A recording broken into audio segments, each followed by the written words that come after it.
गौरभक्तवृन्दा श्री कृष्ण चैतन्य प्रभु नित्यानंदा श्री अद्वैत गदाधर शिवसदि गौरभक्तवृन्दा हरे कृष्ण कृष्ण कृष्ण हरे हरे हरे राम राम राम हरे हरे हरे कृष्ण कृष्ण कृष्ण हरे हरे हरे राम राम राम हरे हरे हरे कृष्ण कृष्ण कृष्ण हरे हरे हरे राम राम राम हरे हरे हरे कृष्ण कृष्ण कृष्ण हरे हरे हरे राम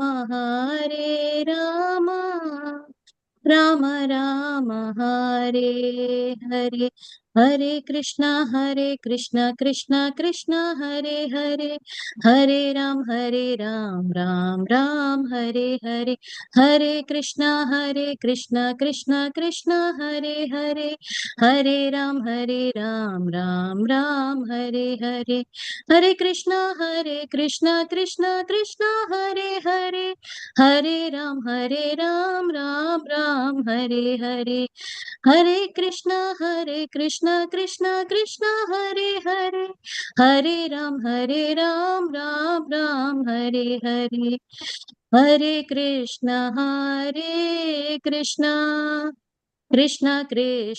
हरे हरे हरे राम राम हरे हरे हरे कृष्ण कृष्ण कृष्ण हरे हरे हरे राम राम राम हरे हरे हरे कृष्ण कृष्ण कृष्ण हरे हरे हरे राम राम हरे हरे हरे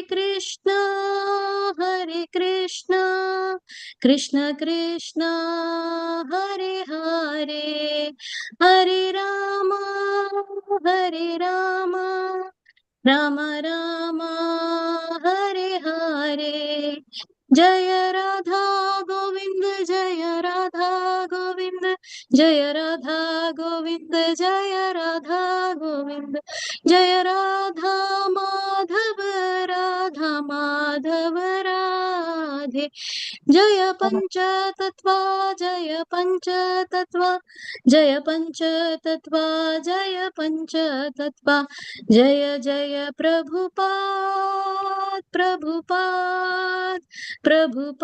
जय जय प्रभुपाद हरे Krishna Hare Krishna. Thank you so much for the lovely Kirtan.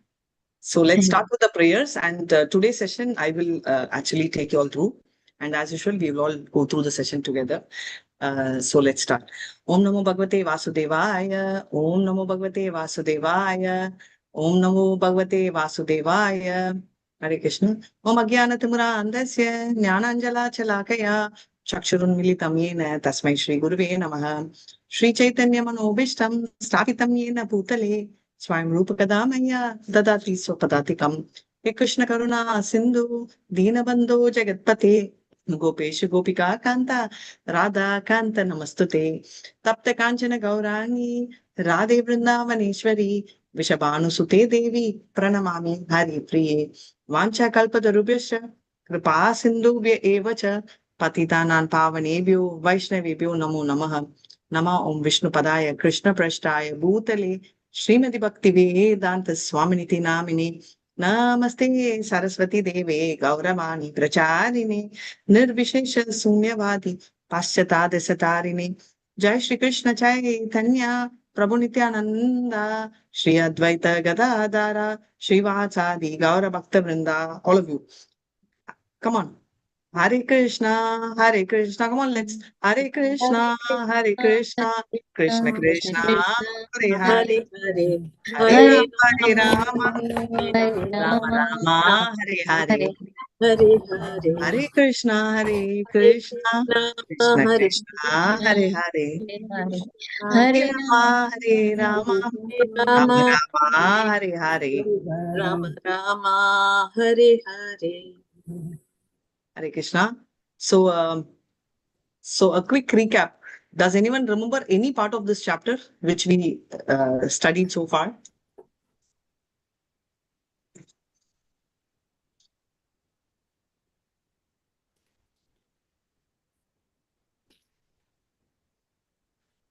Does anyone remember any Mataji, part of the chapter? in this chapter, there is like we have seen that demigod worship, like some people do demigod worship, and what is the difference between when we do demigod worship and when we worship to Krishna?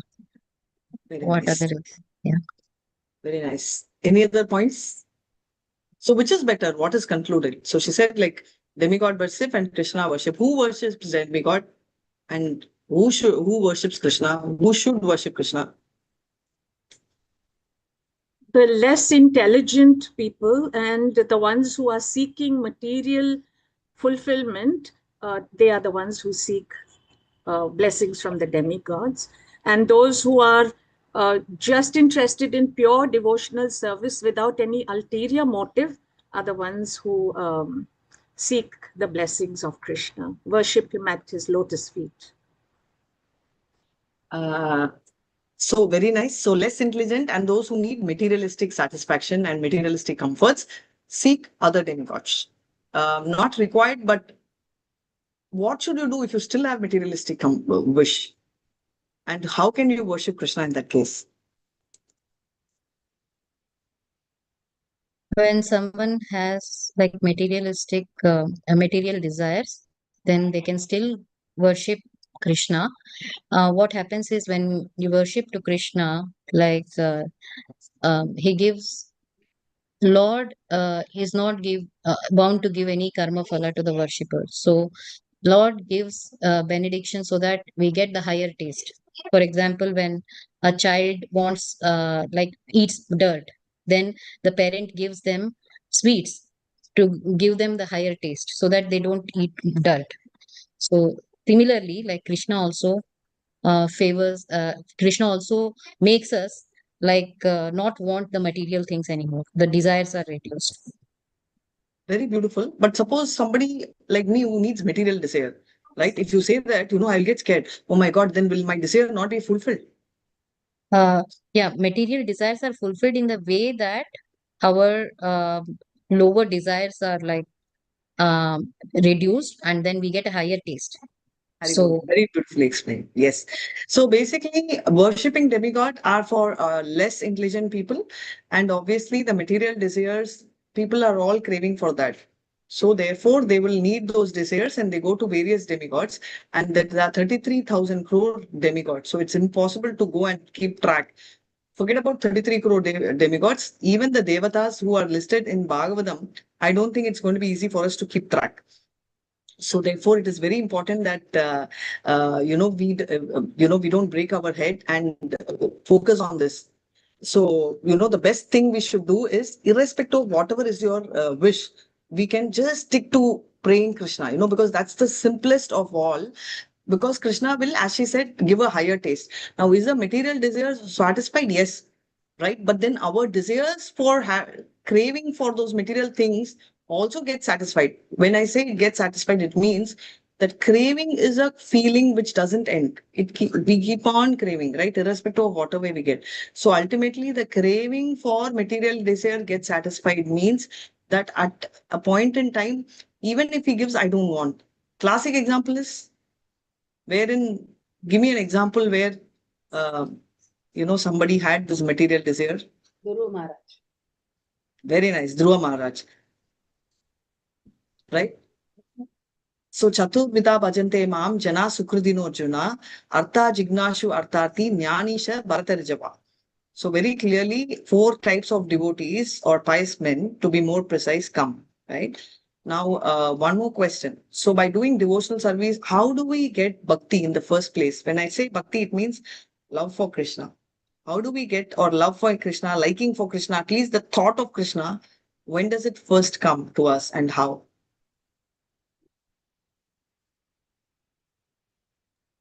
True devotee of Krishna. Haribol, very nice to devotee association. Therefore, by worshipping Devatas, would that be a chance for us to get elevated automatically to bhakti?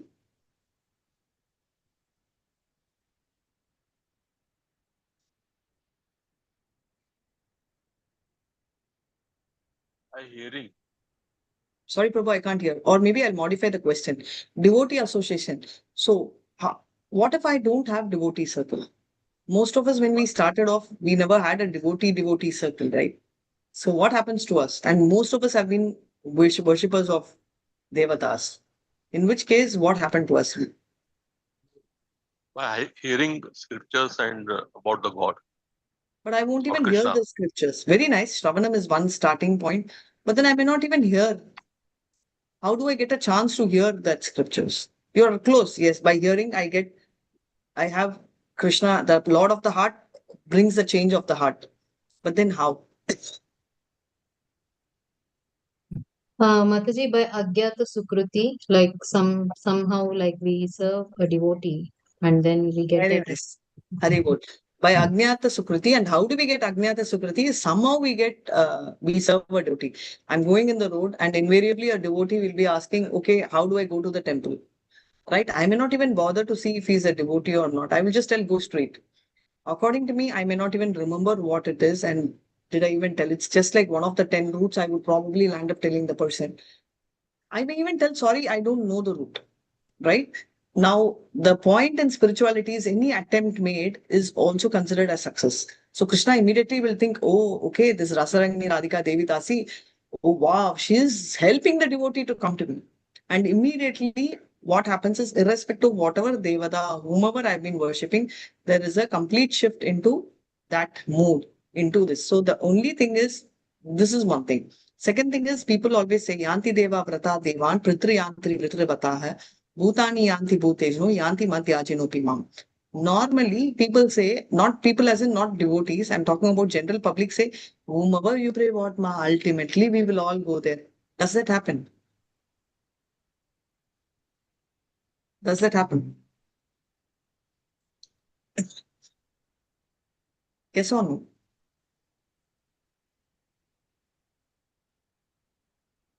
Can you hear me? Yes. Answer Okay, is so yes, okay, but automatically does indirectly. it happen? It's indirect. No. If I just keep indirectly means how, Prabhu? Can you explain?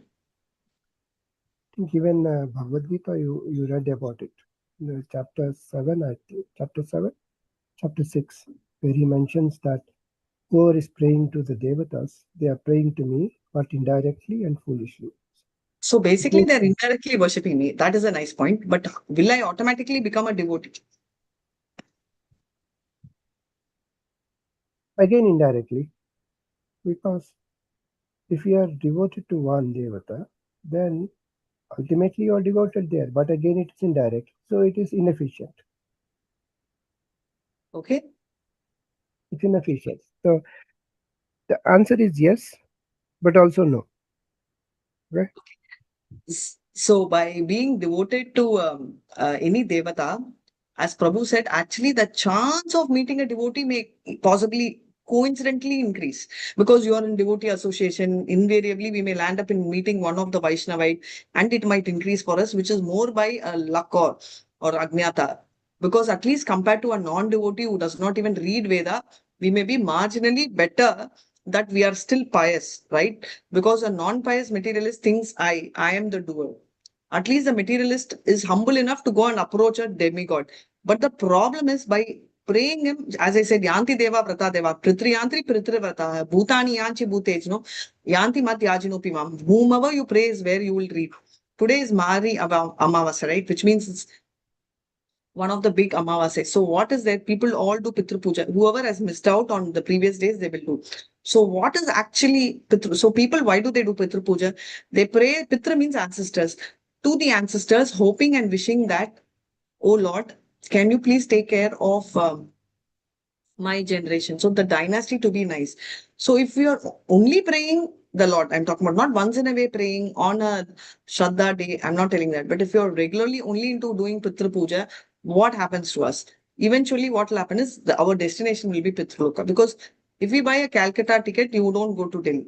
So if you're looking for a Pitra Puja or a particular demigod worship, whoever it is, the demigods in the mode of goodness, all the beautiful, cute looking demigods like Ganesha, Skanda, all of them will take you to their loka. Same way, mode of ignorance, right? Mahakali, all of them who are in a very angry, ghostly looking, even Shanishwara, all of them are in the mode of ignorance, right? This is from Srimad Bhagavatam where Prabhupada had written. So their destination is what we'll reach. That is exactly what will happen to us. Depending on whom we pray is what we'll reach. Automatic route is not there at all at any point in time here. So therefore, what they are telling, Akama Sarva Kamebhyo Moksha Kama Udarati Tivrena Bhakti Yogena Ayana. Dam Purusham Param. So Akama, sorry Prabhu, 1 minute Prabhu.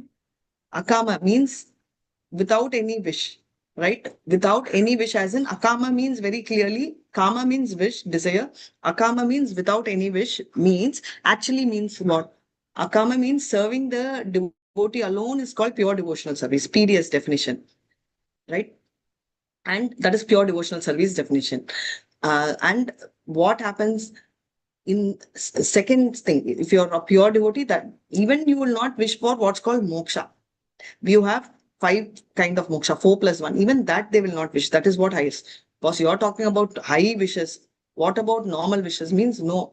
Even to worship the other ones. Like for example, even if your intention is to get materialistic wishes, he will actually fulfill. So this is the point. So pure devotional. Anukulyasya sankalpa pratikulyasya varchinam vishwa go. Sorry, anukulasya sankartlamam pratikulasya varjanam. What is it? Can someone help?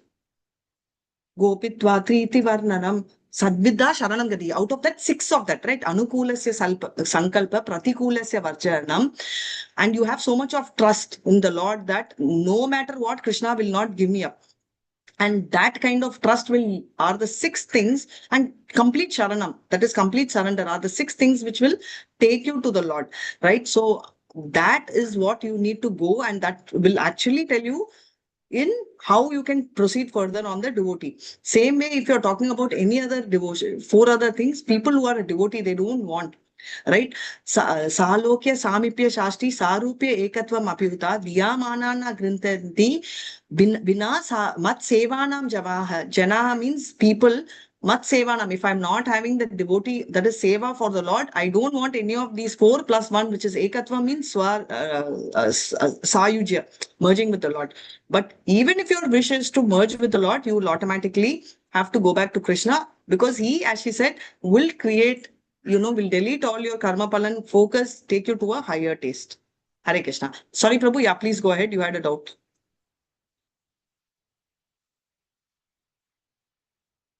Hare Krishna. Right. So therefore, let's go ahead. So what happens? So this is what we were talking about. Can you remember 1 or 2 examples, though not relevant? Whom do we worship to reach the gods? Like for example, the Devatas. Whom should we worship? Like we saw this first to 9 talks about the various the less intelligent man worship, the comparison between demigod and pure devotee worshippers. Can anyone remember at least 1 or 2? And if you don't remember, I'm still happy for this.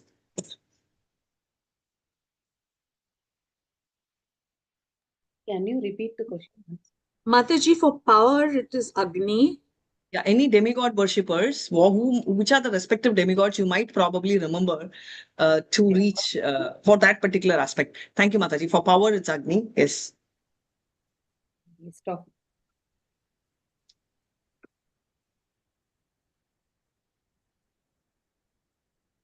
Yeah. So typically power, it's Agni. For controlling over someone, it's Brahma. And we saw Hiranyakashipu who did that. For getting a lot of bank balance, you pray, that is money, it's Vasus. So all of this have a huge list, which we saw from 1 to 9, right? And now if you are actually trying to get to the next level, what happens is then you go for other worshippers of demigod. So let's have a very quick recap of that. So all of that, whatever you are telling is like absolutely perfect, right? Hare Krishna. So typically, entire chapter, what is that they taught is about change in the heart. So change in the heart means originally there should be somebody in the heart.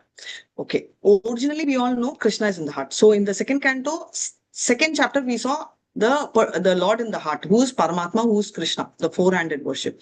Now we are going to see change in the heart. So all the devatas, whomever they quickly listed, if you have to see, they all spoke about Brahma for both, to control someone or for those who need liberation, to go into Brahma Jyoti. Next is Indra, to have a very powerful physical relationship. Prajapati Daksha, for progeny. Durga Devi for good fortune. Agni, as you all said, is for power. Vasus for money. Rudra to be like a superhero, right? In fact, there's something called Panchopashana, and which we will read sometime soon today. There also you worship the main five devatas, and we'll come to that. And there also originally one of the devatas or were Rudra. Next one is Aditi, to get a lot of brains, and Adityas to get heavenly planets, and Vishwadeva is for the worldly kingdom. Like that, the list goes on. So as I said, Yanti Deva Vrata Deva, Prithri Yantri Prithrivatah, Bhutani Yanchi Bhutejo, Bhuta Mat Yanchino Piyam. So what happens? Whomever you pray only, you will get. That will become the destination. So now what is it we saw in the second chapter? We saw two set of things. One is we were talking about advanced devotee, another one when we're talking about a premature devotee. And that is specific to do with Ashtanga Yoga. So in Ashtanga Yoga, when we are speaking about somebody who's in the yoga rukshu stage, which means he's still attached and he is not given up his material possessions, what happens? He will actually, both of them follow the same process, which is yama. They not to do something, process of not doing things. Niyama. Niyama means rules and regulations of to-do list, right? Asana, how should we sit? Not the way we are sitting, but in a perfect posture. Next one is, besides that, the next thing after asana is what they talk about pranayama. Pranayama is the breathing process, but the idea of breathing process is not about breathing well or breathing badly or to create, get out of bad effects of the bodily health or anything. The main idea is always around senses, controlling the senses. Pratyahara, to actually detach the senses. Dharana stage is where things are going to change. Till here, both of them, Yoga Ruda or Yoga Rikshu. Yoga Rikshu is someone who is still attached, is an attached yogi, or Yoga Ruda. We saw this in Bhagavad Gita chapter 6, where he is a detached yogi, he has no wish. He both will work on till here. But at the yoga, at this stage, right, which is Dharana Shraya, we call, there is a split. If the person is still attached, he will go and pray the Virat Rupa. Virat Rupa, which is mentioned here, talks about a material thought of relating to the various things like sea, clouds as the part and parcel of the Lord. Like, for example, clouds as Lord's, hair, the color as the bones of the Lord relating to mountain and all that. By doing that, by relating each of this to him, he reaches dhyana stage. Now he is still attached, right? So what happens is, by worshipping the Virat Rupa, he does not have a direct destination. He has to go through various stops. So he will go to Vaishvarana Lokam, which is the fire planet. We've seen this also, I think, in chapter 10 of Bhagavad Gita, where we need to have this fire in our stomach because that only helps us to digest food. Chatur, we saw, right, 4 types of food which needs to be digested. All that is taken care by that. So here his sins get burnt. All his desires also gets burnt. After his desires, mainly it's to do with desires, gets burnt. The next stop, right, like our bus stand here also, is the near the Dhruva planet, right? The constellation or the realm of the Shushumara planet. Shushumara planet is where the one of the lokas are Dhruva Loka. He goes to that next stop. Now, does he have a chance to stay here? Yes, he has a chance to stay here, but his goal is getting liberated, so he will not. But in the process of going there, he will probably relish some of the moments. The next one is Magar Loka, where Bhrigu Muni is there. Now, the next Loka is Brahma Loka. Now he actually gets devotee association, but unfortunately he still doesn't stay there because his aim is liberation. He will work towards Brahma Jyoti, and from here he goes to Brahma Jyoti. So before going in there, what happens is he first has to give up his material senses and his material desire, right? Which is a gross body, gross desires go, and the gross, the neck body goes. Next, subtle desires go, and the subtle body also goes. After that only, he actually gets to this level. Now, at this level, Virat Rupa. Now, the next, which is called the liberated state. Now, this is what we saw in chapter 2. So, what happens to an advanced yogi? For an advanced yogi, the second twist happens. So, what happens for an advanced yogi here is very beautifully the advanced yogi at Dharanashraya stage, he is also stuck. But what is the difference is he's not stuck and he doesn't stay there and does not change because he's already detached. So at Dharanashraya stage, he starts meditating on the Paramatma. He's always meditating on the Paramatma, but he goes deeper. In Dharanashraya stage, the entire Paramatma, right? We are talking about how does the Paramatma appear, right? He appears with the lotus, and then the typical his Sudarshan Chakra, his conch shell, and his club, right? That feature in that form he will worship. Now at Dhyana stage, he focuses on limb by limb, one limb to another, one limb to another, limb by limb. He focuses first at the leg, at the feet, and then at the calf, then at the stomach. That likewise, he keeps focusing at stage by stage, and obviously when he does stage by stage, right, his chest, his heart, and then face, he gets purified. And that purified state where he reaches samadhi, also known as lapto pasanti stage, is wherein he becomes free of time. Time factor doesn't affect him. He's free of the modes, rajo, tamas, and sattva guna, rajo guna, tamas goes off from him, and nothing can control him. Even the effects of causal ocean, even the devatas does not affect him, which is why even though he is in the gross body in this material world, he is not affected because he is in that lapto pasanji state, right? And in this state where he reaches samadhi, technically, once his desires are completely gone, that is what is Brahman realization, right? Brahma Bhuta Prasanatma na shokshati na kangshati. So that means nothing affects him, right? Liberated state. Now, at this stage, he does Sat Chakra Yoga. So thereby, from Mula Chakra, right? And this is our 6th chapter, Bhagavad Gita. He lifts his life air one by one, step by step. He will lift, he will take it to the navel, then he will take it to the chest, then he will take it to the palate, then between the forehead and through the Agnya Chakra, right, through the cerebellum, he takes the life air, which means he gives up not only the gross body, but also the subtle body and goes to Brahmajyoti. Now, obviously, they can stay here eternally, but can they? Because soul by nature has activity, needs to have activity. Now, devotees, do they do that? Devotees meditate on the form of the Lord. So when the soul has to meditate on the form of the Lord, that becomes Bhakti Yoga. And therefore, he will go directly to Goloka, Vrindavan, or any of the Vaikuntha planets. But for the Paramatma worshipper, or Virat Rupa worshipper who are in the Brahma Jyoti, they are going to be very, bored. They need activity, the desire for activity, and the activity not directing to the Lord brings them back to the material world. Now you will ask, what happens if the activity is directed to Lord? Exactly. So if the activity is again he desires towards the Lord, and if it is directed to the Lord at that stage, which means that he is thinking of para bhakti. At that stage, if he's thinking of bhakti, then he can go directly to any of the Vaikuntha planets where he wants to meditate on that particular form of the Lord, and that Lord becomes the deity of that particular Vaikuntha. There are so many Vaikuntha planets, and I told you the 4 hands of Lord Vishnu with the 4 weapons and of his, right, his astras. So with all that, whichever form he meditates, he will take one of those rupas. So he still has chance of liberation, but it's a very difficult mechanical process, which is why devotees like us, even though we beginning to be devotees or neophytes, our path is to become a pure devotee, and therefore our motive of becoming devotional also is achieved, right? So that is why we are sure to get into Goloka one day or the other, because our direction is simpler and we follow Bhakti Yoga from the beginning. Now, these people, the yogis, are also slightly different from the devotees. When I'm talking about not devotees, because directly they are only purely worshipping Lord. But if the devotees are also mixed, Krishna's problem, he will take care of purification. Now, if they are materialistic people, they will go to heaven. If they are going to focus on one of the devatas, they will stay there. That is karma yoga. They stay there and come back. Now, again, we will compare. Now, what happens to these people between Ashtanga Yogi and the Karma Kandas? Are they same? No.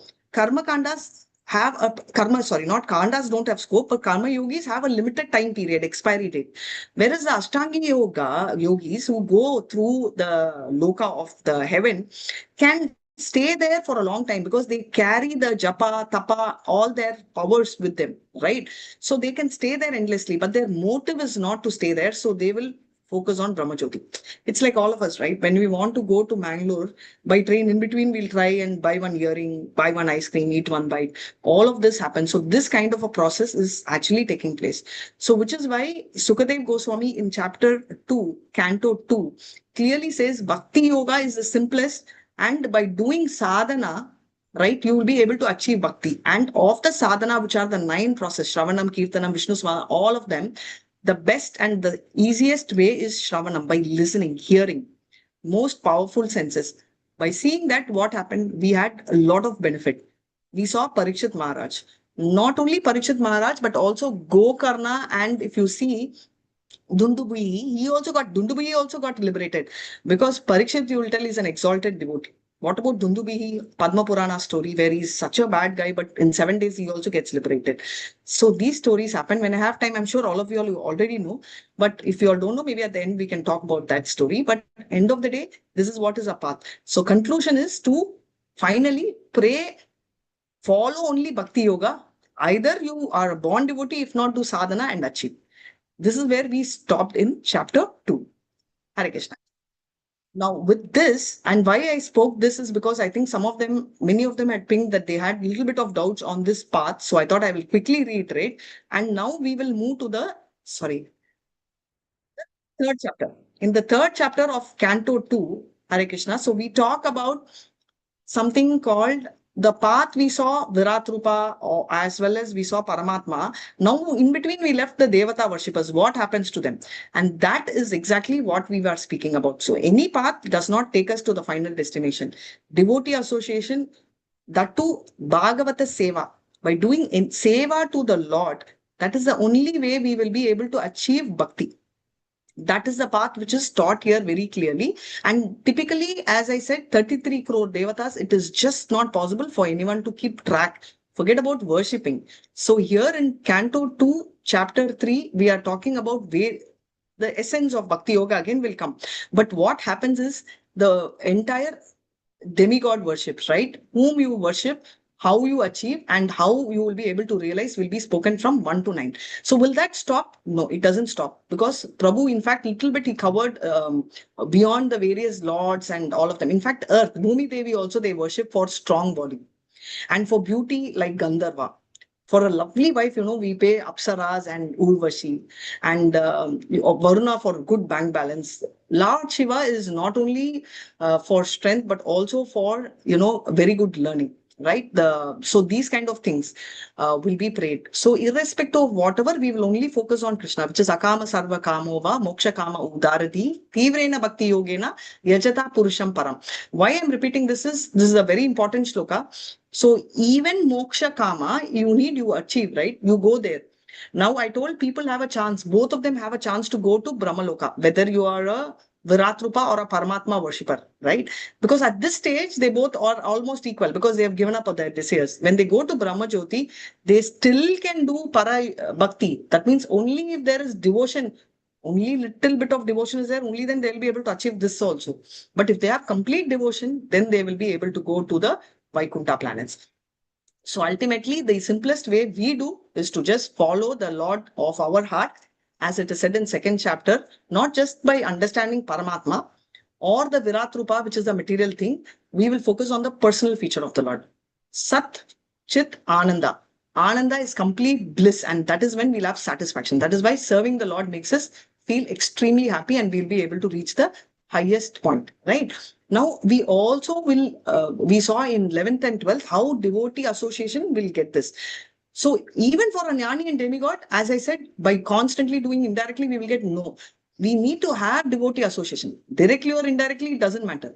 But unless that Bhagavata Sangha is there, unless that happens, scope is gone, right? Therefore, Sukadev Goswami is clearly establishing Bhakti Yoga again over and above Ashtanga Yoga, as well as demigod worshippers. In the first chapter, Canto 2 spoke about Virat Rupa, 2nd chapter spoke about Paramatma worship. Here we are touching like half the chapter only, demigod worship. Now they are going to talk about one important thing, right? Glorification of the people, like whoever are the speakers, right? So what they are talking is, now Parikshit also doesn't stop. Parikshit said, okay, I want to hear further, right? Now we are all, so very clearly what he's saying, okay, we are all Vidwan, we are all learned, he says, right? He asks further questions in 13th verse, and 14th he says, we are Vidwan, and he says, we are very eager. Shushrushatam, that means we want to hear what do we want to hear? Krishna Katha. That is what it is. And when we hear Krishna Katha, what happens? The glories of Parikshit and Sukha will come later. But in 13 and 14, they are not stopping. They want to further hear Krishna Katha, and that is making them more anxious to know more and more. These are the questions from 13 to 25 are how Saunaka Rishi inspires Sutta Goswami to speak further. Otherwise, the story ended, right? Fada, fada, fada, story is over. First canto itself, 19th chapter, the whole thing is literally complete with Pandavas coming and Pandavas actually getting liberated. But this that is going back to Goloka Vrindavan. But story does not end. They want to hear everything associated with Krishna Katha, and that is where we call everything how it is connected. How Mahabharata and Ramayana is also Krishna Katha, though it is not directly glorifying Lord in the beginning. Why it is called Krishna Katha? Because anything which is going to touch Krishna, either directly or through the devotees, will be classified as Krishna Katha, and which is why Mahabharatam is called the 5th Veda. Over and above the 4 Vedas, Mahabharata is considered as a 5th Veda. Now, one more thing which people call is Bhagavad Gita. They consider it as, okay, this is not for Grahasthas. Now, Krishna was a Grahastha, and he was giving this to, he was obviously giving it to another Grahastha, Arjuna. The next question is, Bhagavad Gita, we need right time and place. What can be a worse time than a war field? So Bhagavad Gita was spoken for right in the midst of the war field at the battle, and this was actually told by Krishna to Arjuna. He took 45 minutes. Obviously, we need a long time because we are not as smart as Arjuna, but the timing is so appropriate, which means that Bhagavad Gita can be spoken. It's like a basic to be taught, learned by everyone, taught to everyone, and everybody must understand and hear Bhagavad Gita. It's like a starting stage for all devotees, which is why Parikshit says from the age of, Prahlada says from the age of 5, one should focus on devotion. If you go to the next level, what happens? After Bhagavad Gita, Srimad Bhagavatam, which is a postgraduate diploma, which means that everybody talks about graduation, post-graduation. And here, this is what it is. Because that is why Srimad Bhagavatam is called Bhagavata Samhita. It is for the devotees and Shushrushatam. Everybody are inspired by this Bhagavata Dharma. And that is why everybody must focus on pure devotional. Anukulasya sankalpa pratikulyasya varjanam. That is what you should have. You should be favorable, and that will ultimately reach you to bhakti. So here now, next 15th and 16th verse, we are going to talk about Sukadev Goswami. So what happens is glorification of both. Sukadev is not somebody who sits down and sleeps, right? So if you get to know about them, what does he do? He is just speaking Bhagavatam, but he is a rather a Sishya and a son of Vyasa, who is none but an incarnation of Lord. And we know that Sukadev Goswami is a personal parrot of Radharani, which is why the 2 verses, these are all, you'll be wondering, was he actually an impersonalist? But these are all Leelas of the Lord. When he was born, he was obviously a devotee with a benediction from the Lord, telling he was in the womb for 16 years, but he got benedicted that you come to the material world, you will not be influenced. 16th year, he comes and runs out, right? And he doesn't want to even get connected.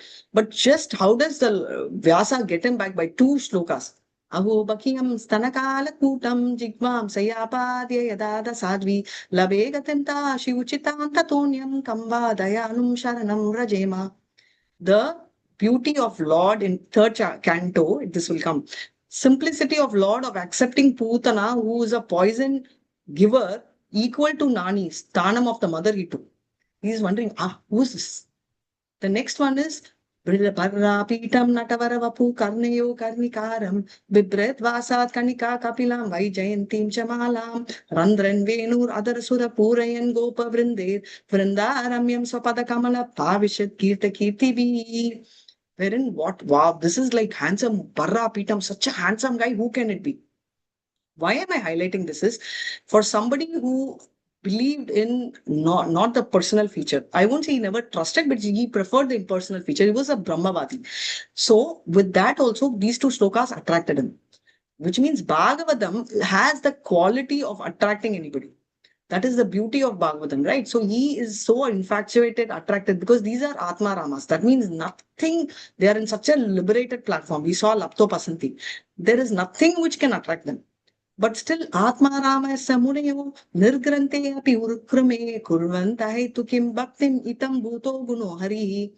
Guna of Hari, who makes everyone fall flat. So if Sukadev can fall flat in spite of me being an Atma Rama, then we can imagine what about us? We will automatically get attracted. And now let's go to Parikshit. Parikshit was naturally a devotee. Why? Because we saw very clearly 15 and 16 talks about glories of Parikshit and Sukha. Sukha we saw. Now Parikshit, when he was born, he was saved by Krishna. What can be there? Right? And more than that, he was born in a great family. So very clearly, Prapta Punya Krita Klocha Uchitva Shashvata Samaha Suchiman Srimatam Dege Yogo Bashto Abhijayate, which means very clearly, if you do a bit of bhakti, you will continue. A detour. If you do karma yoga and have a huge balance, let's say 5 crore, or we do Ashtanga yoga and we leave somewhere in half the Yoga Ruda stage or Yoga Ruksha stage or whatever. In our next birth, we will not continue. When we are born, we will not have a 6 crore bank balance. However, if we are doing bhakti and we leave it at 20%, we will start from there. That's a takeoff. And if the bhakti is very, very high, you will be born in a devotee family or in a very aristocratic family to follow, to have bhakti.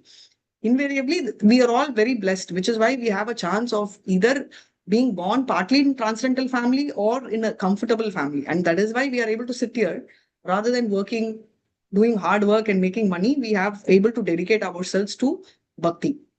Now, with this, Parikshit now is having dual role, right? Dual advantage. He is also born in a very spiritually elevated family, and their worshipping deity was Krishna. And from childhood, he used to play with the deity. That means he's had a lot of Shravanam. And with the doll. Exactly like this, we all know that Prabhupada also did, right? So, and after all this, we see now we are going to bring in what we will be seeing today is, so we saw Parikshit's glorification, how we connected not just here, even in the first canto. Now, in the 17th verse, what we will see is how a time can be best utilized. For everybody, we have 24 hours. And my first teacher always says that time is Sudarshan Chakra. And for someone who does Hari Bhakti, the time expands. And I totally believe it, because and I'm sure all of us will believe, because look at us on a Sunday. Ideally, I can't even remember what we will be doing in the normal course of time 4 years ago or 5 years ago. But today we're all sitting together with our cameras on, hearing and listening and sharing, having Krishna Katha. Right? This is like Hari. Hari is special. Hari steals 2 things. Can someone tell me what does he steal? There are 2 things which Hari steals. The name Hari. All material attachments. Almost close. Krishna also steals that. Material attachment, but very close. What does he steal?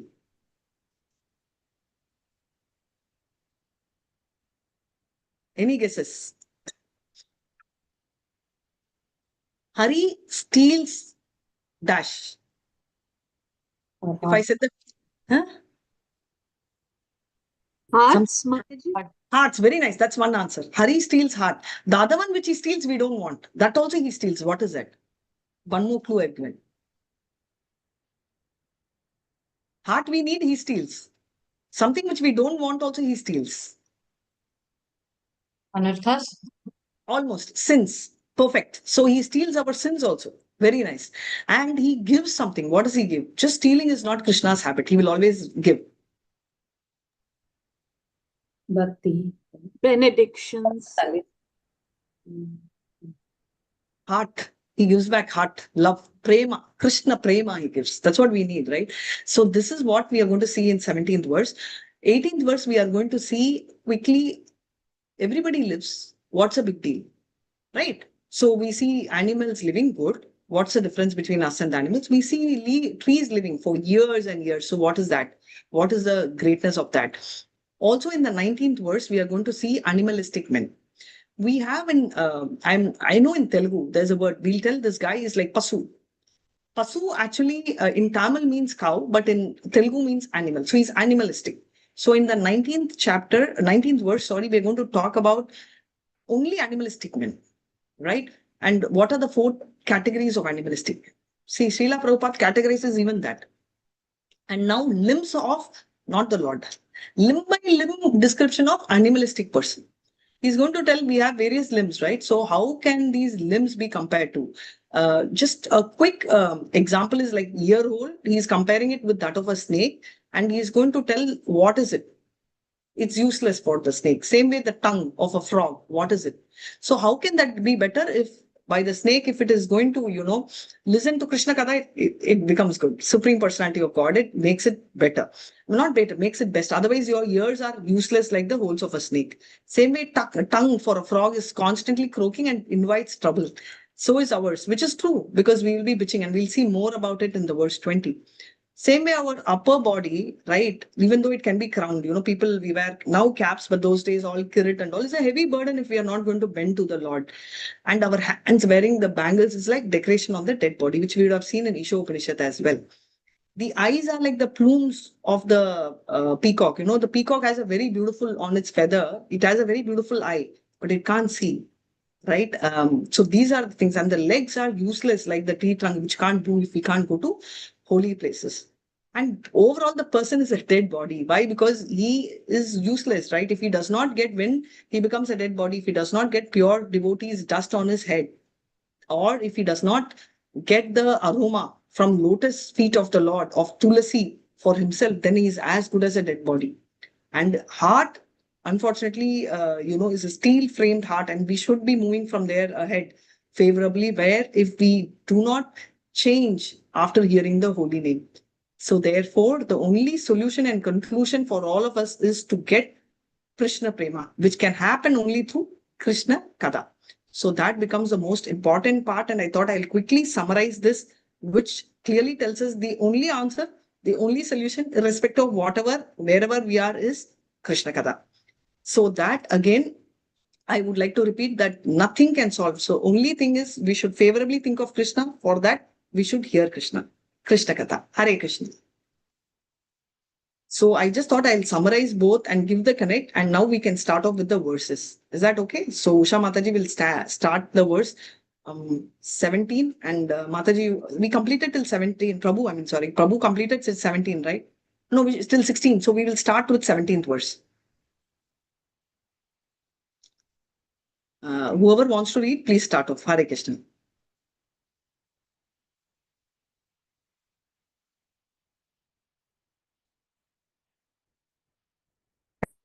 Shall I, Mataji?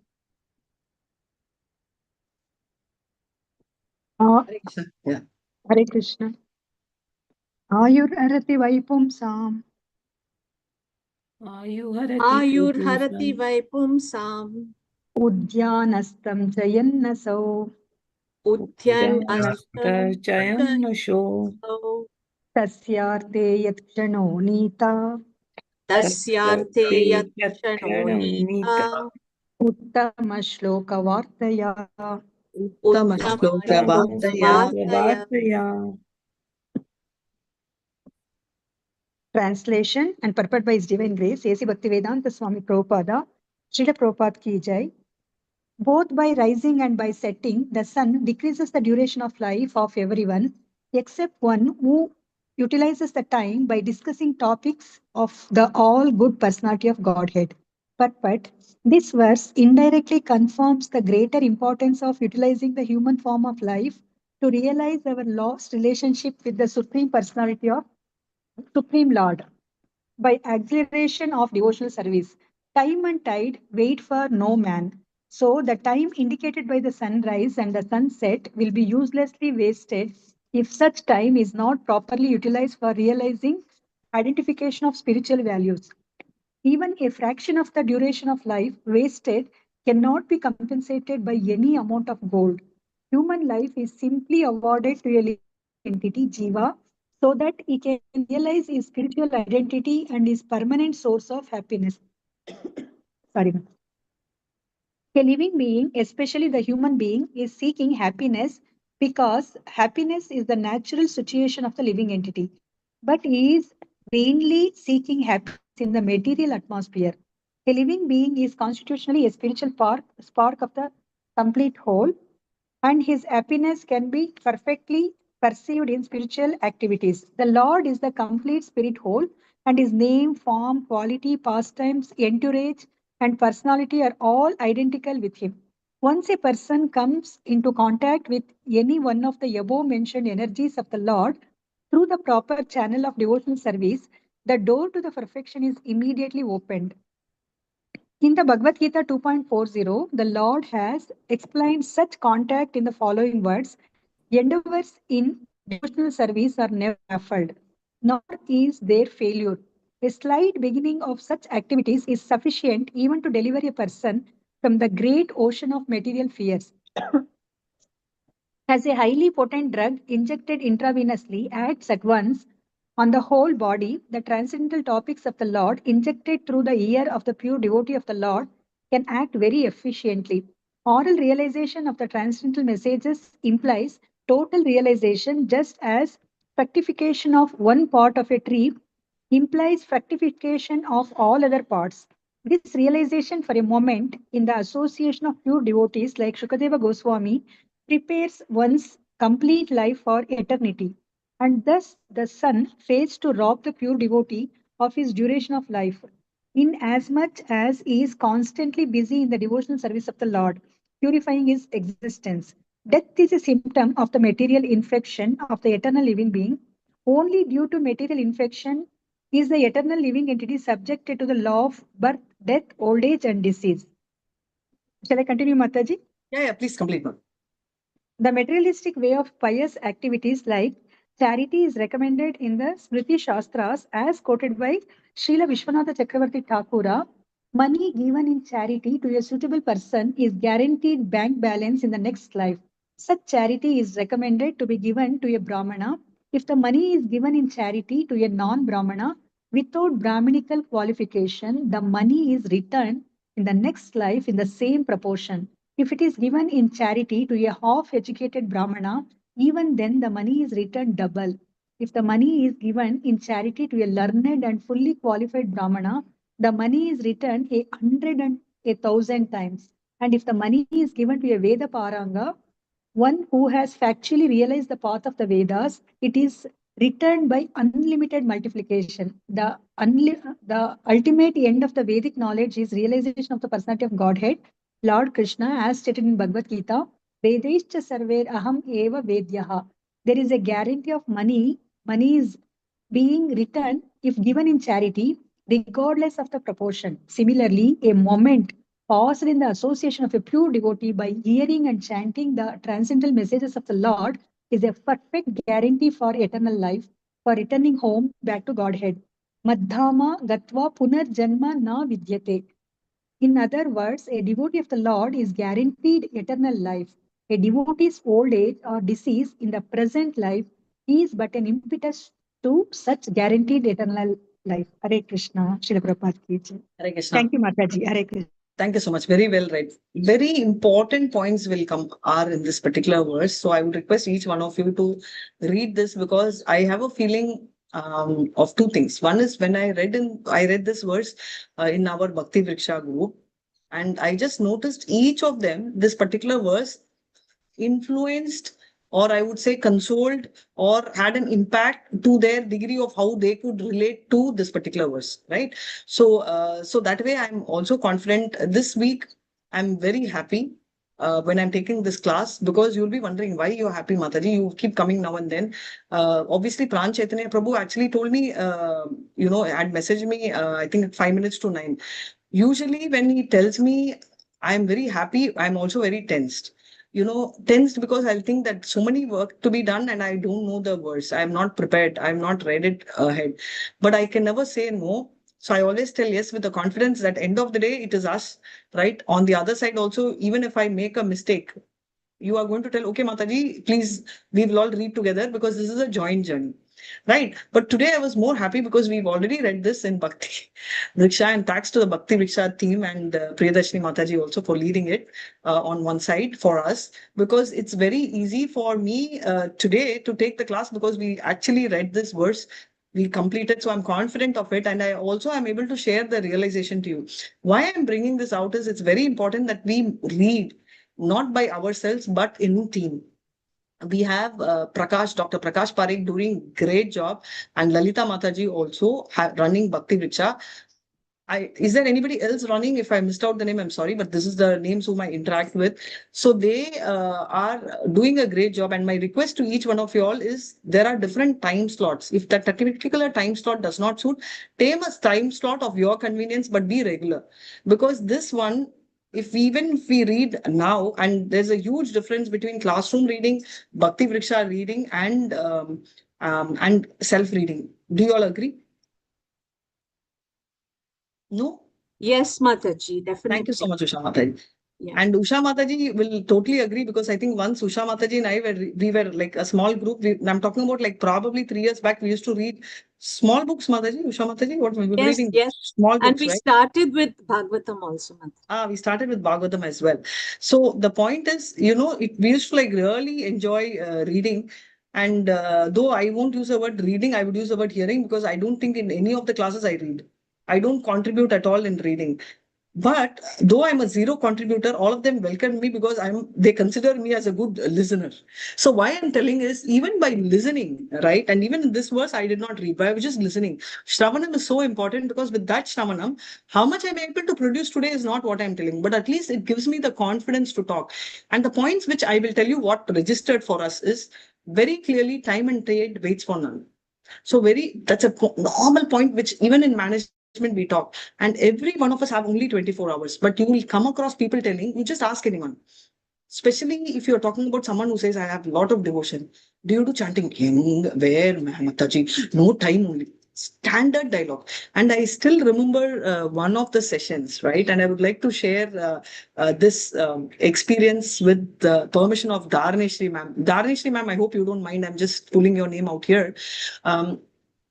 There was one of a devotee, very senior devotee, who had advised us, boss, when you're releasing, though now we don't do that, when you give an introduction on the 18th date, they had requested, put your designations, put what you all are doing, because it will add value. So when somebody very senior tells, we have to follow. As usual, I did not follow. Danish ma'am was sweet. She said, I leave it to you because I was her admin during Tamil class.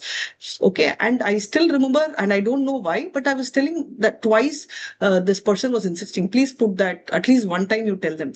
But I still remember end of the day when we were having our session and when we were slowly, I think this was on the third or the fourth day, after the introduction was over, on the 18th day, when we were telling, as it was going, we were telling, we request you all to do one round of japa. We were bringing that slowly.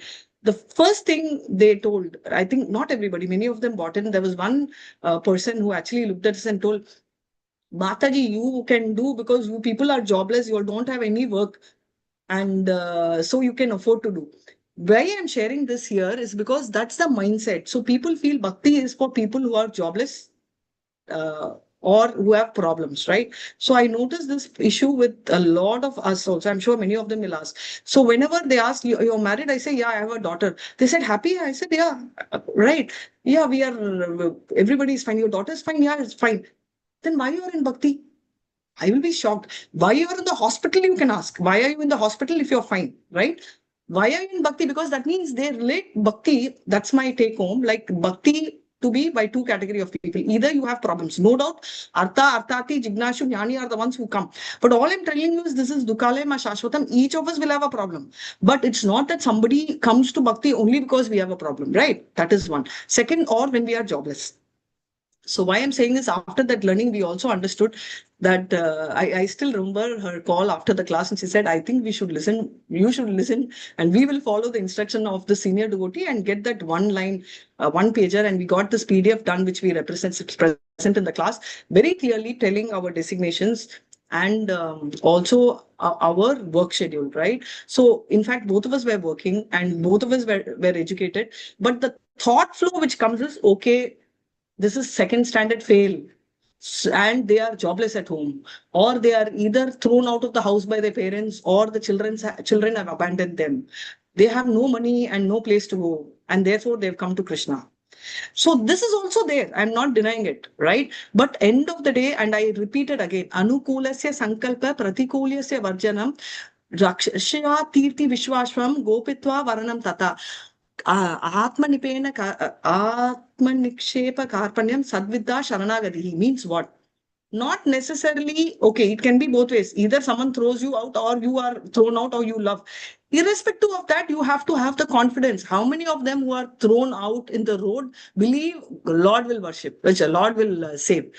And in Germany, I think there was this Second World War, and communists on one side said, don't go to churches, come out, I will give bread. And a lot of people went into and became communist. So they never had the belief that Rakshishva Tirthi Vishwaso, and this applies to irrespective of whatever religion we are. So whether we have problem or not, unless we have trust in Lord, we can't go. How much ever love we have for Lord, trust we need to have Lord. I'm sorry for taking a detour, but I just brought in here because this particular point I thought I should highlight, wherein time and tide does not wait for anyone. So if we think that our retired life is the time we have to start, maybe that is our retired life or our life itself will retire. We don't know. All of us have 24 hours. We need to make best use of things. How we do is your own calendar we have to do. But best thing is to follow the advice of the seniors. This is what I've understood. I know there is something called practice and there's something called a rule. As a practice, most of us have the habit of taking bath early in the morning, even if we are catching a flight at 3 in the morning or for any work. It's the same practice we do. But as a rule for doing japa, we don't have to take bath. We can just get up, quickly freshen up and start japa. This is called Bhagavata. Same thing with if I'm going to listen to the class, I can just get up and I start Bhagavatam. Nothing is going to stop. Mataji, brushing your teeth, will you listen to Bhagavatam? What's wrong? Did any time they tell that you should not? In fact, one of the devotees at the beginning, a very senior person told me, Hare Krishna Mahamantra, if you're able to tell, go inside your washroom and tell and come out. Trust me, you won't be able to tell. You get so diverted, which means we put our head in useless thoughts, even in useless place. We are such experts. Even when we can't do any other activity, we'll end up doing no activity or virtually wrong activity, right? That is what it is. So this is one very beautiful point. The next point, this one I should have said even when I said akama karma, tivrena, which Prabhu himself highlighted. Unconditional, tivrena means very, like the sun rays, which is very sharp, is what they said. Prabhu had given another explanation, right? He said that tivrena also means undivided attention. That is exactly what is highlighted here. Vivasayatmika buddhi rekeha guru gandhana bahushakyanantasya buddhiyan vivasayinam is also like you should have an undivided focus, which we saw there. And here, Param Drishtva Nivartite. 2.4 talks about Neha Vikramana Sosti Pradyavayana Vidyate Swalpam Apyasya Dharmasya Dayate Bhagato Bhayad, which means what? Swalpam is a Kannada word. It means that little bit. Also, Sanskrit also same word. Little bit, if you have bhakti, it will take you to the next level, which is what we saw in the previous two verses. How Parikshit, not little bit, he had lot. Also, we continue from 20%, which is what we are doing. So one is life is very short. We are all in Neha Bikramana Swasti. Solpam we have done, which is why we are all here to continue the balance. So this third one is, this is an ocean of miseries. Dukkalem Ashashvatam.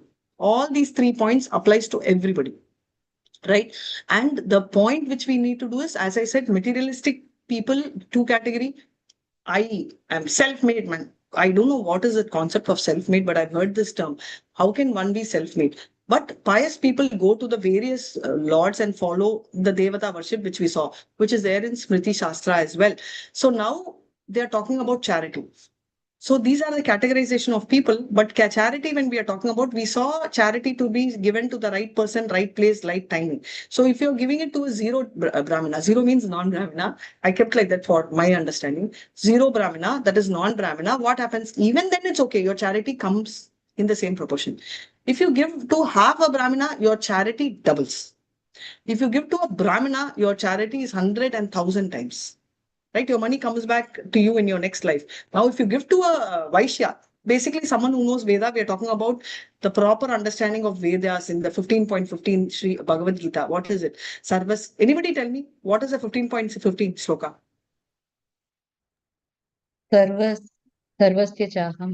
सर्वस्य चाहं हृदि सन्निविष्टो मत्तः स्मृतिर्ज्ञानमपोहनं च वेदैश्च सर्वैरहमेव वेद्यो वेदान्तकृद्वेदविद् एव चाहम्. Thank you so much. Such a beautiful thing. I wish you're a part of the Goloka Vrindavan Kirtan team. Haribol, Hare Krishna. So now coming back to this guarantee. Okay, so this is like in the insurance, we used to have a plan called guarantee money back plan. So this is guarantee money back plan in spirituality also. See, from there only we used to copy all this in the material world. And now coming back to life, right? Don't get life is also guaranteed. Now we are talking about money. Like, let's move to devotee.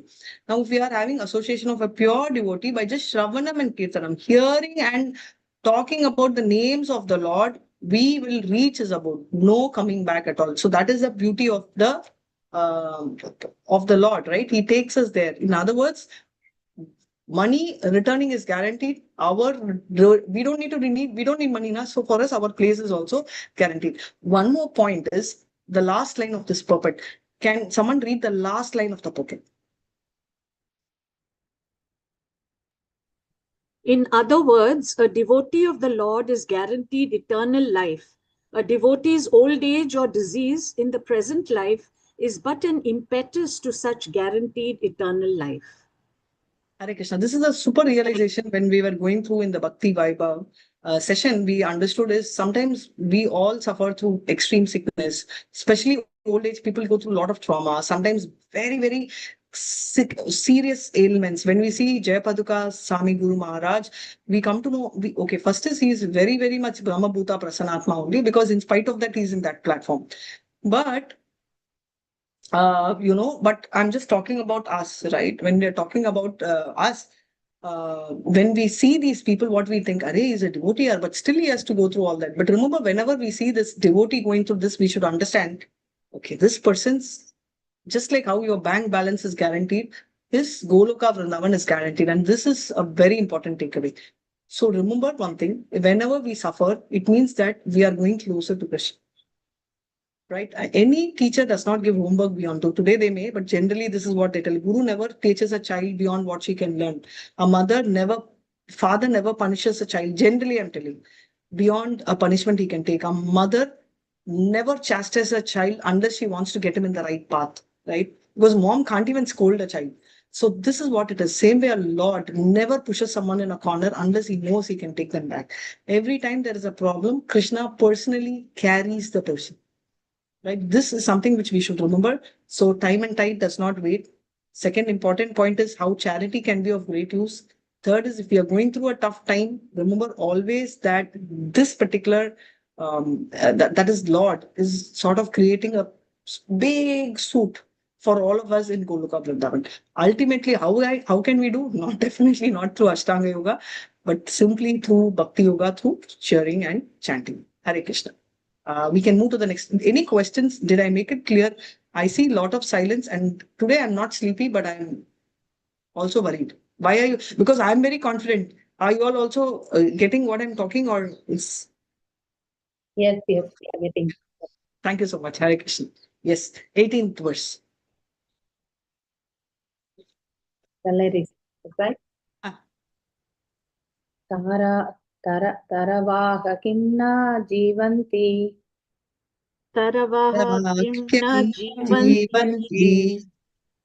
Kimna shvasanti utah.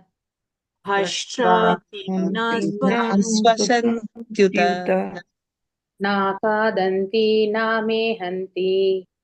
Nakadanti Hanti. Grame pasavo apare. Kim grame Basavo apare.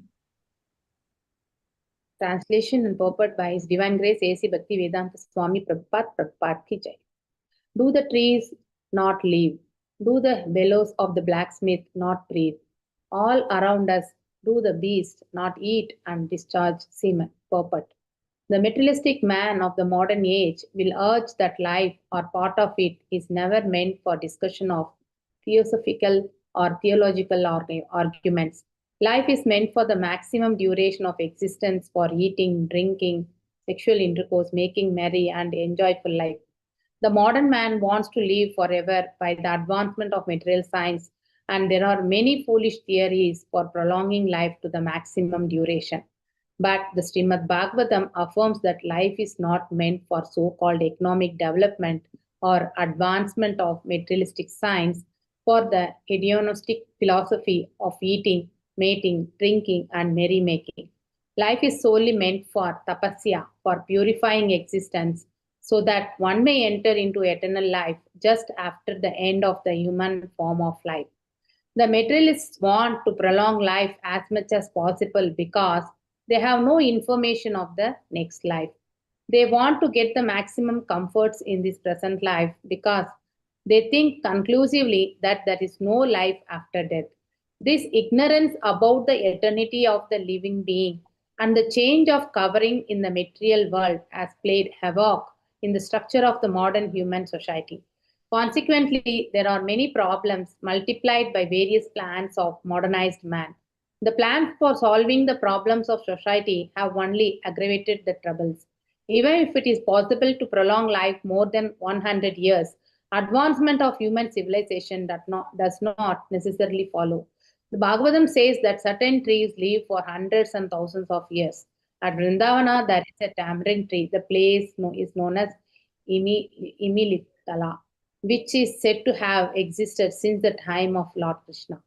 In the Calcutta Botanical Garden, there is a banyan tree said to be older than 500 years. And there are many such trees all over the world. Swami Sankaracharya lived only 32 years. Lord Chaitanya lived 48 years. Does it mean that the prolonged lives of the above mentioned trees are more important than Sankaracharya or Chaitanya Mahaprabhu? Prolonged life without spiritual value is not very important. One may doubt that the trees have life because they don't breathe. But modern scientists like Bose have already proved that there is a life in the plant, and so breathing is no sign of actual life.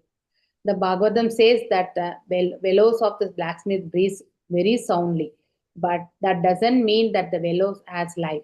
The materialists will argue that the life in the tree and life in the man cannot be compared because the tree cannot enjoy life by eating palatable dishes or by enjoying sexual intercourse. In reply to this, the Bhagavatam asks whether the other animals like the dogs and hogs living in the same village with the human beings do not eat and enjoy sexual life.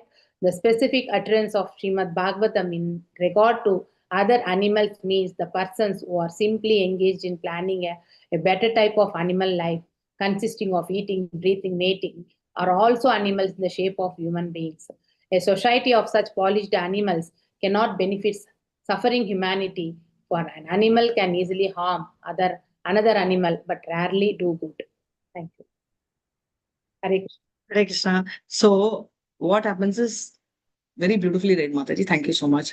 This one resembles somewhere we've read nostalgia. Does anyone have nostalgia of this particular verse?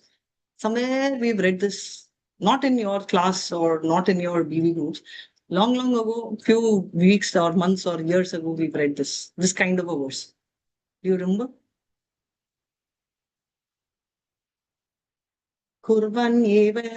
कुर्वन् एवेह कर्माणि जिजीविशेषतं समाह एवं त्वयि नान्यते तोस्ति न कर्म लिप्यते Naren. Now Hare Krishna. Excuse me. Hare Krishna. Hare Can Krishna Mataji. Ishopanishad. Mataji, yes. Hari bol, Isha Upanishad. Can someone open and read Isha Upanishad? It should be verse 2. I think it's verse 2. Can someone read 2 or 3? Just check 2. I think it's 2. Just read 2 or 3.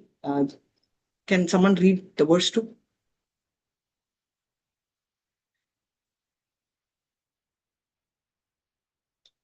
If once you all are ready, you tell me. But the point is, this is exactly that one wherein we've. Oh, thank you so much. You're sharing.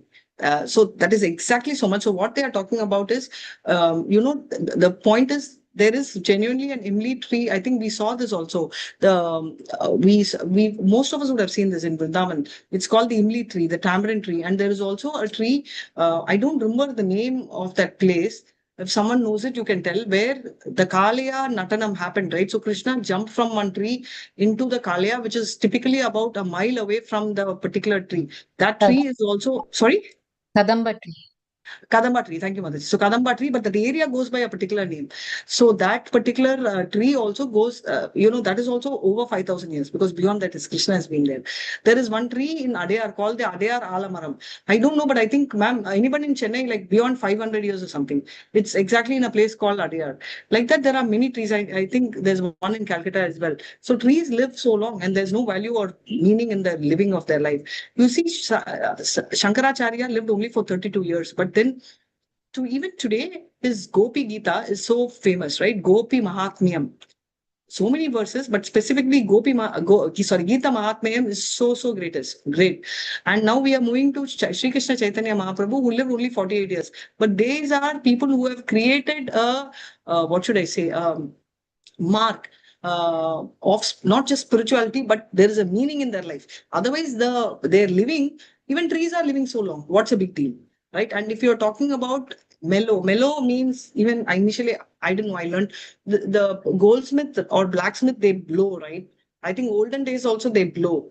When they need to make fire, unlike our automatic induction stove or our gas. So when they keep blowing, that also gives out oxygen, that also breathes.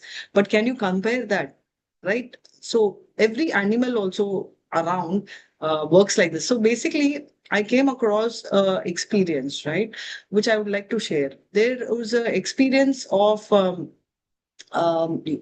I had been, my daughter actually went for an entrance exam, and this was a statement, and this is which I told that is made as pasu. They use the word pasu or cow, right? Pasu means animal in Telugu, right? So it's an animalistic life.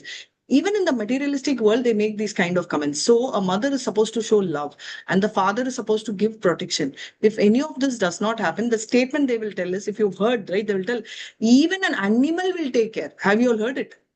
Or if you're very rudely behaving, they will tell you're behaving like an animal. So why do they make these statements? Even an animal takes care of protection of its child, taking care of the child. It's a very natural phenomena. Same way, if we are not following bhakti, if our time is not utilized for the proper purpose, and if we are using our life for just eating, sleeping, mating, and be happy, be merry, there is one set of people who believe in floor below, roof above. We are not in that. We definitely, even if you don't believe in reincarnation, and that is exactly what Krishna is telling Arjuna. Arjuna, even if you're believing, if you're like so dumb like them, and if you're not an Aryama, then why do you care? Anyway, everybody's going to die. If you believe in reincarnation, still you should not worry. Of course, we are very compassionate, like how Arjuna is, and we will be worried. But the bottom line is very simple. There is no meaning of the life if it is not spoken, thought, or done for Krishna. So that is the point. And going back to the verse 2 of Isha Upanishad, Mataji, can you just read, somebody can read the version, the 2? Shall I, Mataji? Yeah, please go ahead. Just the Translation you want me to read, Mataji? Yeah, only the translation. Thank you.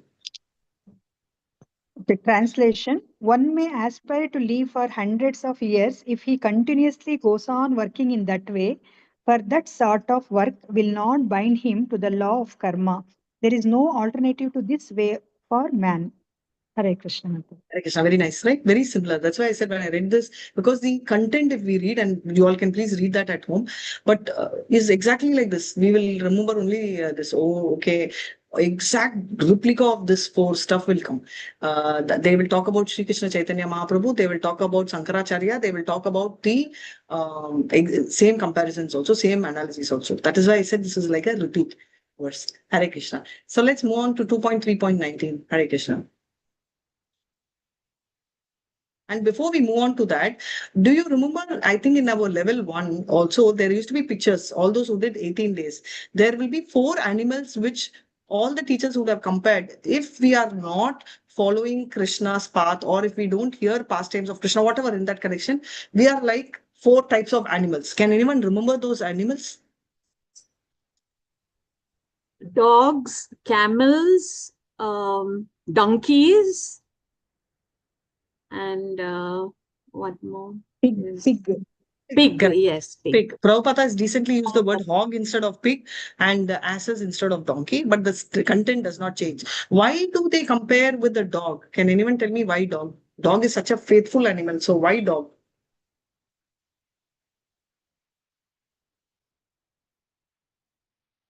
Why dog? Is it greed? Sorry, Mataji? Greed. I'm not able to hear actually. Greed. Greed. Dog, no, not really, Mataji, but closely right. Pig is the greed. Your voice is breaking. Pig is greed. I'm not able to recollect the dog. Oh, okay. Not greed, but dog will go just for that food, irrespective of how much ever the owner kicks, it will constantly keep going and going at the roads and keep begging. Right. So this is what they talk about Kali Yuga, and why they are called as Sudras are there are certain class of people. For example, people other than Sudras don't work.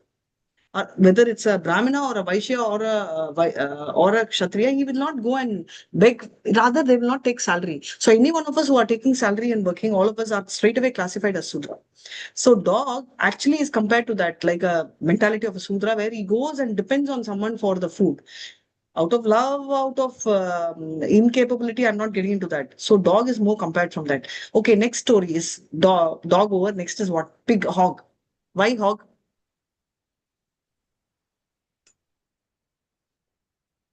The hog eats stool and other dirt. Very easy example. Hog eats stool and other dirt. Which hog is the most beautiful hog of the world? Which one? Varaha. Very good. Varaha. Generally, hog is such a horrible thing, but the wild boar or the hog, the pig Krishna comes in Varaha avatar, and when he comes from, where does he come from? Nose of Lord Brahma. Brahma. So one place also is very dirty. He comes from the nostril of Brahma and he does this, right? His body he shakes, and the water is splashed across demigods, and it's so it's got such a lovely smell. And why does he take the form of a pig, Krishna? Sorry, it's a detour, but why does he take the form of a pig? Because earth was in the, it has been pulled into the neither part of. Correct. So if earth fell into the Garbho Daksai Vishnu, so why should he take the form of a hog? Lift the earth. Yes, To but lift still, the earth. so why? Answer is correct, but why?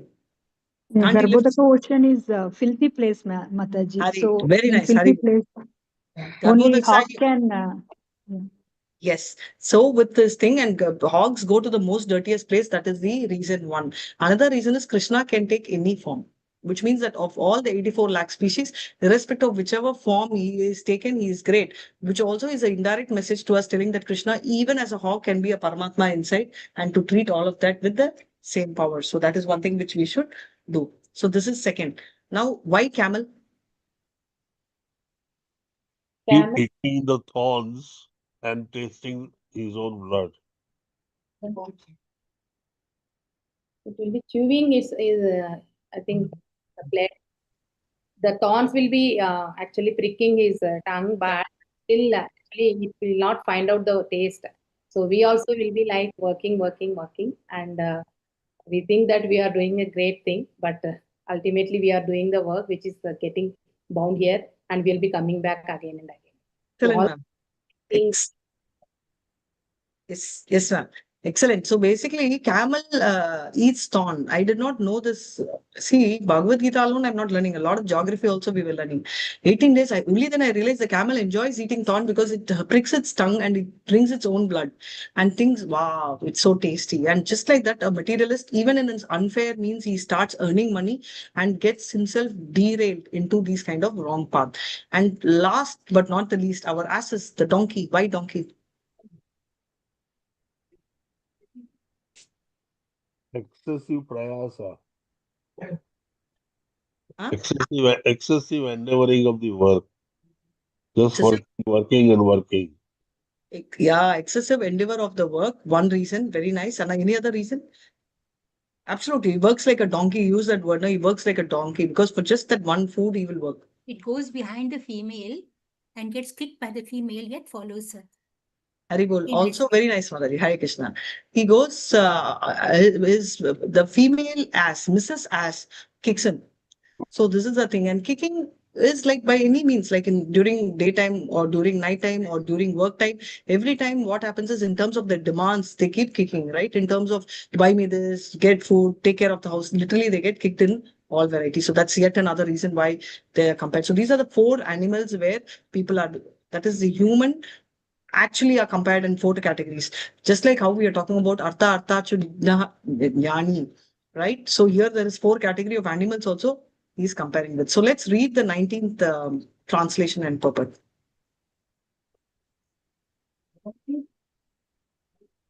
Yeah, no, Shloka also, sorry. Go ahead.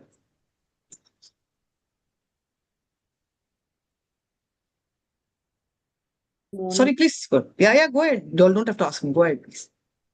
May I? Yeah, may I? Yeah, Mataji, you can please. Varahostrakaraihi Samstutah Purushah Pashuhu Samstutah Purushah Pashuhu Nayatkarna Pathopeto Nayatkarna Pathopeto Jatu Nama Chadagrajah. Jatu Nama Chadagrajah. Can I continue? Yes, Madhuri. Can you continue? You will be able to read with your eyes? Yeah. Hare Krishna. Translation. Men who are like dogs, hawks, camels, and asses praise those men who never listen to the transcendental pastimes of Lord Sri Krishna, the deliverer from evils. Purport. I continue? Yes, ma'am. The general mass of people, unless they are trained systematically for a higher standard of life and spiritual values, are no better than animals. And in this verse, they have particularly been put on the level of dogs, hawks, camels, and asses. Modern university education practically prepares one to acquire a doggish mentality with which to accept the service of a greater master. After finishing the so-called education, the so-called educated persons move like dogs from door to door with applications for some service, and mostly they are driven away, informed of no vacancy. As dogs are negligible animals and serve the master faithfully for bits of bread, a man serves a master faithfully without sufficient rewards. Persons who have no discrimination in the matter of foodstuff and who eat all sorts of rubbish are compared to hogs. Hogs are very much attached to eating stools. So stool is the kind of foodstuff for a particular type of animal. And even stones are eatables for a particular type of animal or bird. But the human being is not meant for eating everything and anything. He is meant to eat grains, vegetables, fruits, milk, sugar, etc. Animal food is not meant for the human being. For chewing solid food, the human being has a particular type of teeth, meant for cutting fruits and vegetables. The human being is endowed with 2 canine teeth as a concession for persons who will eat animal food at any cost. It's known to everyone that one man's food is another man's poison. Human beings are expected to accept the remains of food offered to Lord Sri Krishna. And the Lord accepts foodstuff from the categories of leaves, fruits, flowers, etc.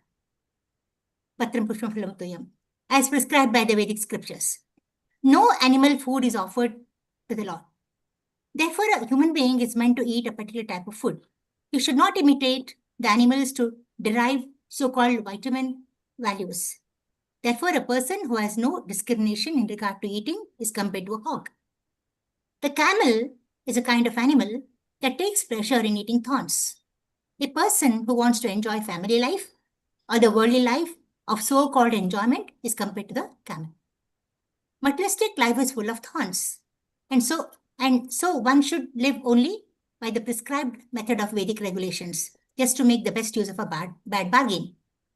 Life in the material world is maintained by sucking one's blood.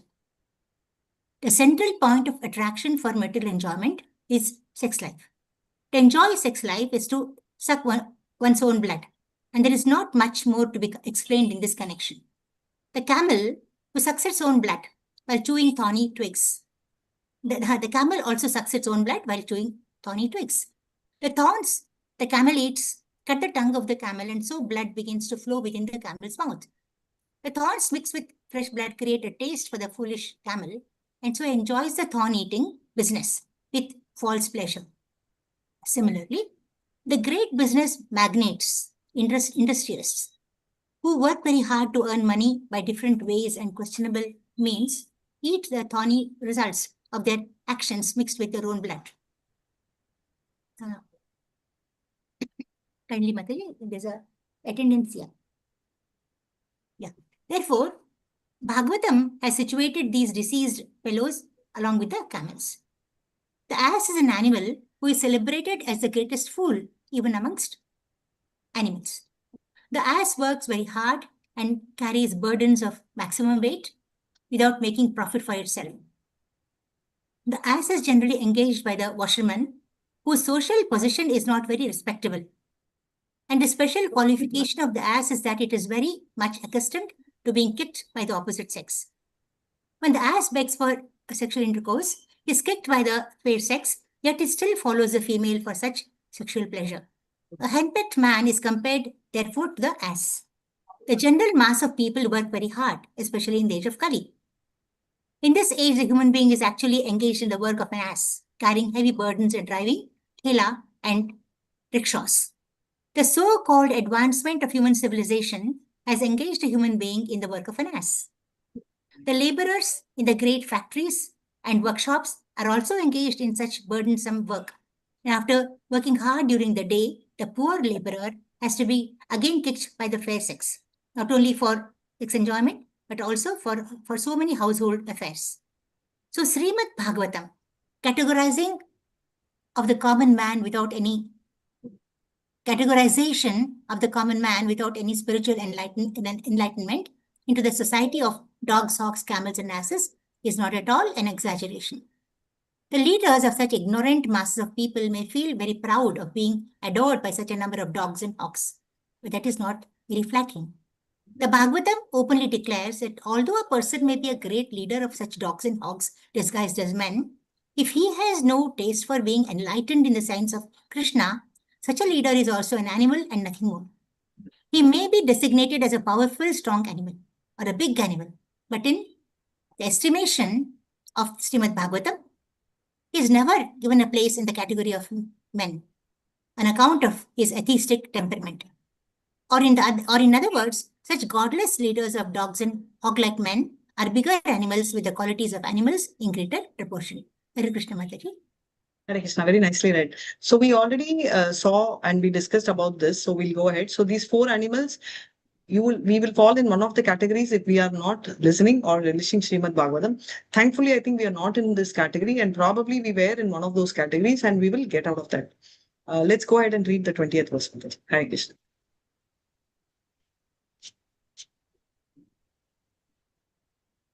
Hare Krishna Mataji. Hare Krishna. Yes. So from here on, for the next 5, we're going to are all going to talk about, as I said, limb by limb. See, Shaunaka Rishi inspires Sukha to speak more. But now on, we just so 4 categories, right? Like how we are during dhyana, limb by limb meditation of the Lord. Our limb, if we are not meditating on the Lord, we are going to describe as that person as a subcategory. Now the 4 broad category, we will now get into subcategories of limb by limb description of an animalistic person. Please go ahead. Hare Krishna.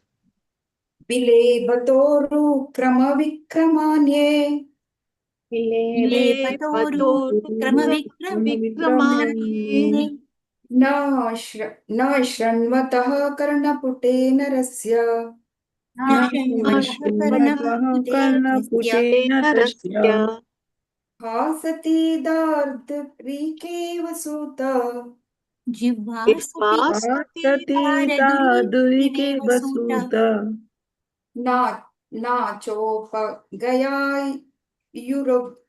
उरुग्याय गतः न चोपगायत्य पुरुगाय काराः. Synonyms, translations, no, Mataji? Yes, Mataji, translation. One who has not listened to the message about the prowess and marvelous acts of the personality of Godhead and has not sung or chanted loudly the worthy songs about the Lord is to be considered to possesses ear holes like the holes of snakes and a tongue like the tongue of a frog. Purport.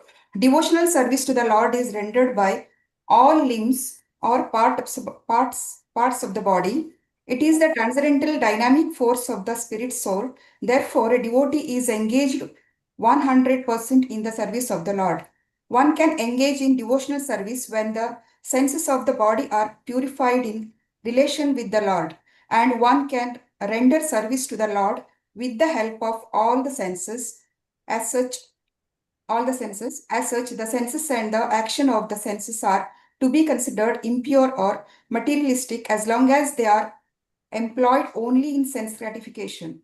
The purified senses are engaged not in sense gratification but in the service of the Lord in toto.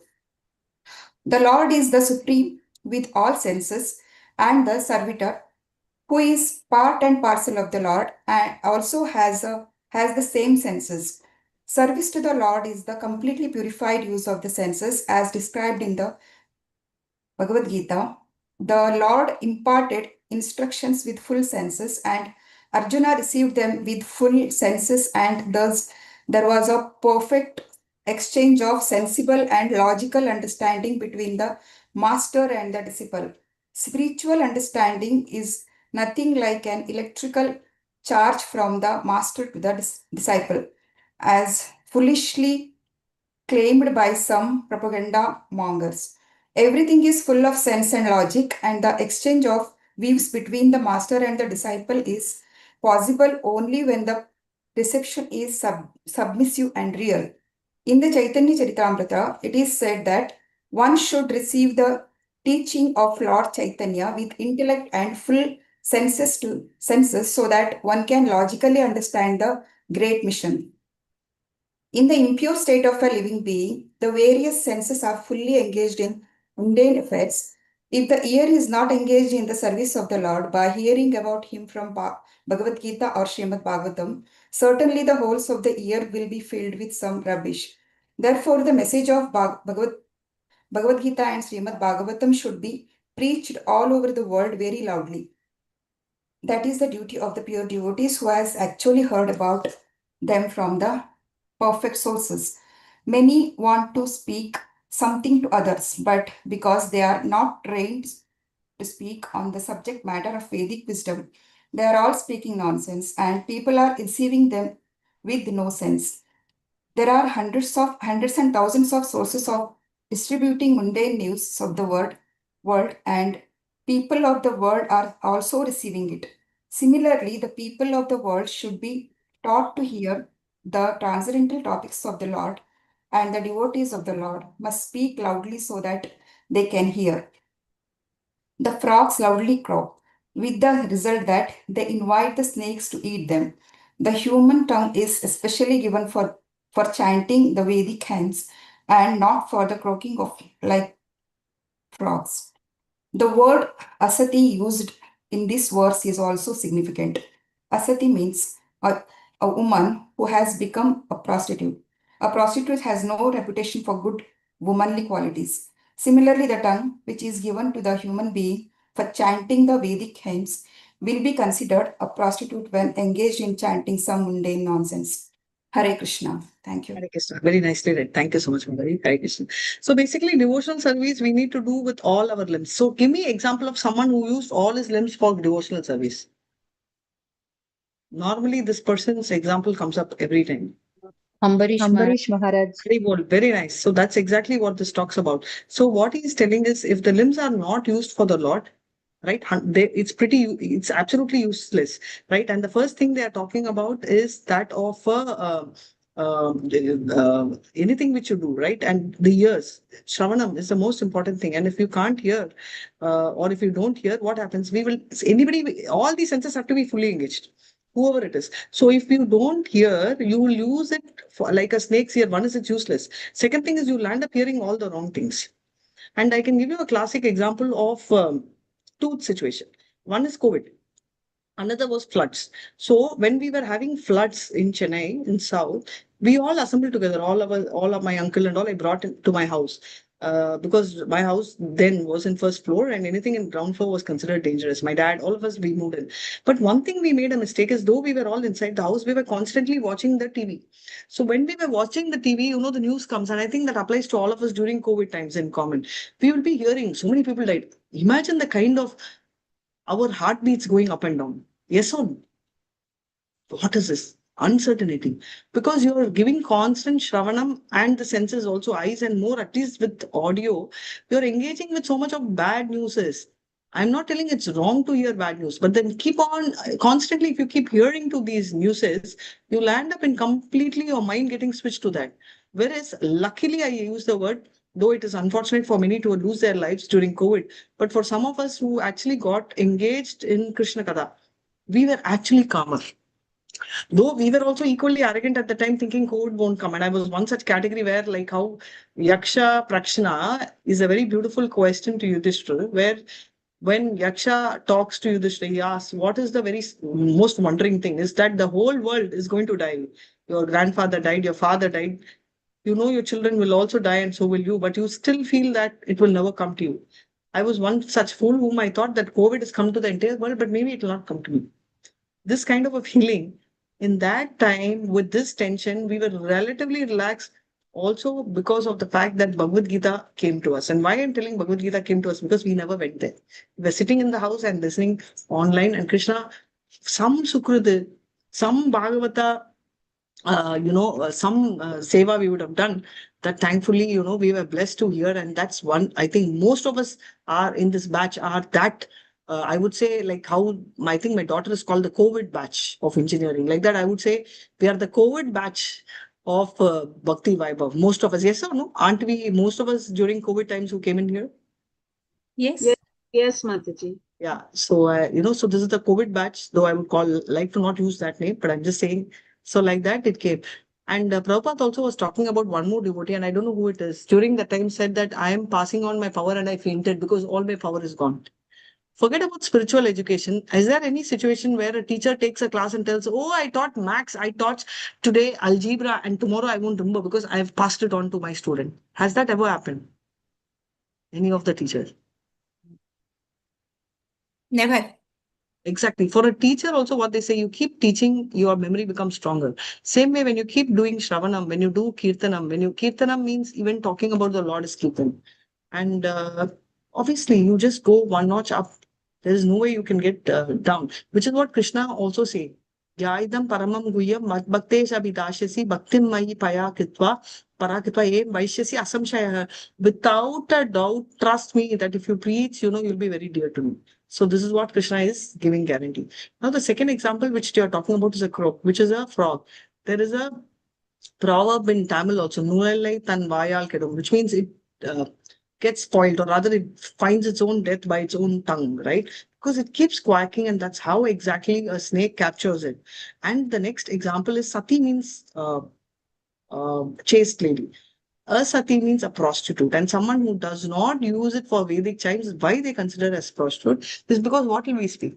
We will talk about bitching about this person, that neighbor, or my own self. That person treated me like this, this girl insulted me. Basically, we are just going to be in this rubbish cloud. And this rubbish is a statement which Prabhupada has said, and so I'm parroting the same word. So to avoid that, we need to engage our senses in Krishna Katha. Hare Krishna. Let's go to the next sloka. Hare Krishna.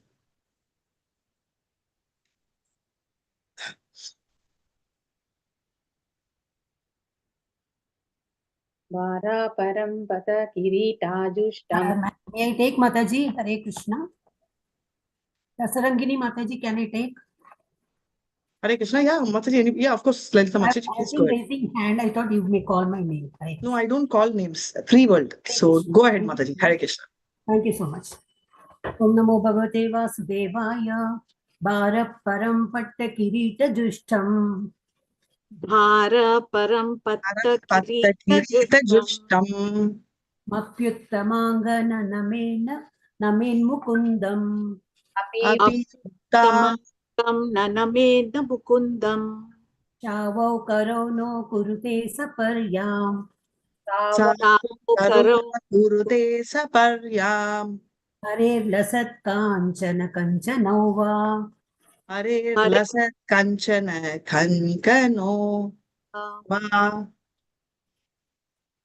Hare Krishna. Translation and purport by His Divine Grace Srila Prabhupada.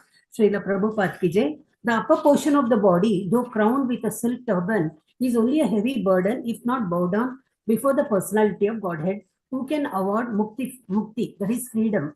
And the hands, though decorated with glittering bangles, are like those of a dead man if not engaged in the service of the personality of Godhead. Hari. Purport. As stated herein before, there are three kinds of devotees of the Lord.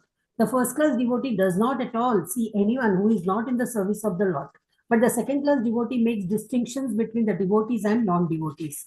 The second class devotees are therefore meant for preaching work, and as referred to as in the above verse, they must loudly preach the glories of the Lord.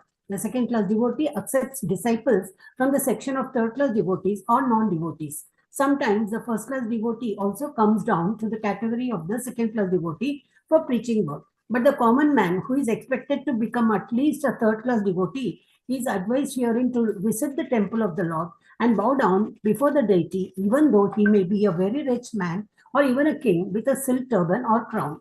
The Lord is the Lord of everyone, including the great kings and emperors. And men who are rich in the estimation of mundane people must therefore make it a point to visit the temple of Lord Sri Krishna and regularly bow down before the deity. The Lord in the temple in the worshipable form is never to be considered to be made of stone or wood. For the Lord in his Archa incarnation as the deity in the temple shows immense favor to the fallen souls by his auspicious presence. By the hearing process, as mentioned herein before, this realization of the presence of the Lord in the temple is made possible. As such, the first process in the routine work of devotional service, that is hearing, is the essential point. Hearing by all classes of devotees from the authentic sources like Bhagavad Gita and Srimad Bhagavatam is essential. The common man who is puffed up with his material position and does not bow down before the deity of the Lord in the temple, or who defies temple worship without any knowledge of the science, must know that his so-called turban or crown will only succeed in further drowning him in the water of the ocean of material existence. A drowning man with a heavy weight on his head is sure to go down more swiftly than those who have no heavy weight. A foolish, puffed up man defies the signs of God and says that God has no meaning for him. But when he is in the grip of God's law and is caught by some disease like cerebral thrombosis, that godless man sinks into the ocean of nescience by the weight of his material acquisition. Advancement of material science without God consciousness is a heavy load on the head of the human society, and so one must take heed of this great warning. The common man, if he has no time to worship the Lord, may at least engage his hands for a few seconds in washing or sweeping the Lord's temple. Maharaja Prataparudra, the greatly powerful king of Orissa, was always very busy with heavy state responsibilities, yet he made it a point to sweep the temple of Lord Jagannatha at Puri once a year before the festival of the Lord. The idea is that however important a man the idea is that however important a man one may be, he must accept the supremacy of the Supreme Lord. The God consciousness will help a man even in his material prosperity. Maharaja Prataparudra's subordination before Lord Jagannatha made him a powerful king, so much so that even the great Pathan in his time could not enter into Orissa on account of the powerful Maharaja Prataparudra. And at last, Maharaja Prataprudra was graced by Lord Sri Chaitanya on the very grounds of his acceptance of subordination to the Lord of the universe. So even though a rich man's wife has glittering bangles made of gold on her hands, she must engage herself in rendering service to the Lord. Thank you so much, Mataji. Hare Krishna, very nicely read. Thank you so much. So basically, they are talking about two very important points, right? When they talk about the heaviness of the crown of the turban, they're talking about the richness, right? As the person becomes rich, his ego becomes high. And such a person, no point in having money or anything if he can't be humble, at least before the Lord.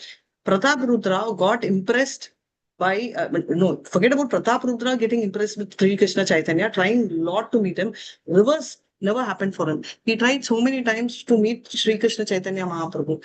He had sent Ramananda Rai recommended him. After that, we will see Swarup Damodar recommended. Finally, Sri Krishna Chaitanya did not budge. Why? Why was Sri Krishna Chaitanya so hard?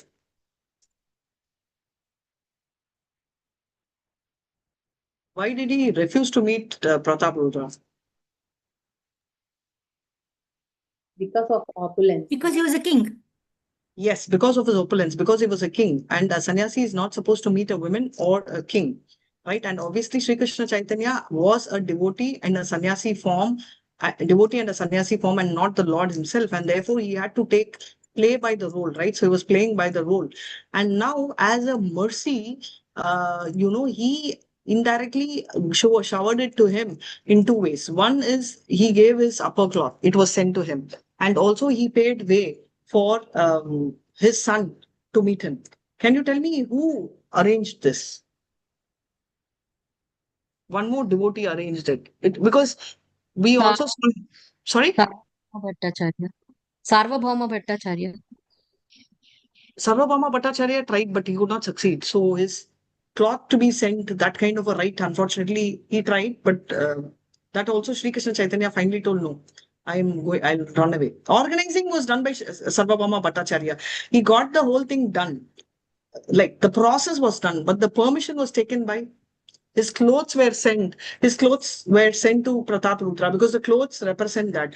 This actually shows that there is no difference between the transcendental cloth and of the Lord. And same way, the son is considered as the representative of the father. Which is what we see in Krishna book also, and in the 10th canto also, or even in Srimad Bhagavatam, where the women used to hug and send their sons to hug Krishna when he came to Dwaraka. So any guess? It is none other than, who's the Adi Guru? Nityananda Prabhu. Haribol, Nityananda, Balaram. So no matter, anybody's quest can go wrong, but Balaram's quest, who in the form of Nityananda, cannot go wrong. He is the one who takes up to the next level of getting his clothes sent to Sri Krishna Chaitanya, from Sri Krishna Chaitanya Mahaprabhu to Pratap Rudra. The reason I'm telling you is, in spite of all that, he was merciful in one way. What happened? How was he merciful? What impressed Sri Krishna Chaitanya Mahaprabhu? What is it? That of course, he was already impressed with Pratap Rudra. That is different. But there was one particular act of Pratap Rudra which really turned the coins. And he sings a particular song. He sings a particular song. No, that is later. But see, that is later. He sings a song that is very nice. That is Gopi Git to impress. But a particular act of Pratap Rudra is impressed by Sri Krishna Chaitanya. He's at his feet, no? He's just at the feet of Chaitanya Mahaprabhu. He never has a chance to come to his feet, which is what he wanted, but it never happened. He did SEVA, that is during Radha Yatra, he was cleaning the road where the... Yes, Haribol. Yes, Mataji, Haribol. So because he had this golden, sweeper, and he was sweeping the road of Ratha Yatra, being a king, and he was a very big king. First way of impression, this was though he did not get Seva, first he impressed by releasing Ramananda Rai. As against the story we have heard about Rupa Goswami and Sanatana Goswami. But Ramananda Rai got released by what means, because he thought that even though I am not able to serve, let my person, he was in fact he was in a very powerful position, Ramananda Rai. Immediately he released him. He said, okay, go ahead and serve him and I will relieve you with pay. He used to pay him salary for getting relieved and to serve Chaitanya. First level of impression. Second one is he was physically serving by cleaning the roads, showed his humbleness. First one showed his love for devotees. Second one showed his humility. Then Sri Krishna Chaitanya showed his mercy. How? How did he show his mercy?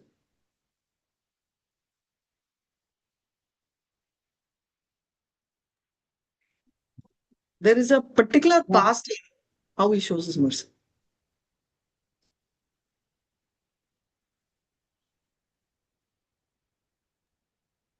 Showed his mercy to King Prataparudra, is it the question? Yes.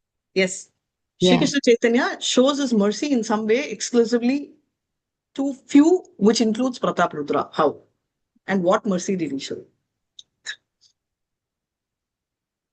One incident is when Chaitanya Mahaprabhu was resting, and then he allowed King Prataparudra to come and massage his feet. So that is Prataparudra, that is very nice, but Prataparudra will not know that it is a mercy. No, he will think that he's played it around and he has won it. See, what your answer is beautiful. That is what Priyadarshini Mataji also told. But what I'm telling you is that also what? That is he, according to the world or even to Prataparudra, what Prataparudra will think, okay, I have sort of tricked and played it. But there is an evident point where Prataparudra himself feels that because Prataparudra takes to the role of that money kingdom is what is going to bring me away or keep me away. I will get out of it and become a sannyasi. I will get out of the kingdom. That is what he says. But that is what makes these are factors which goes into the ears of Sri Krishna Chaitanya, though he already knows. But there is one thing which obviously the problem is Sri Krishna Chaitanya already knows about Prataparudra. It is not that he does not know, but there is something which is stopping him, is the world. So there is something which he does that the world does not know, but only he knows. What is that? Make a wild guess. He accepts prasad. Who accepts prasad, Mataji? No, I'm just making a wild guess. But I didn't get your guess. That is why. From the devotee, from Prataparudra. No.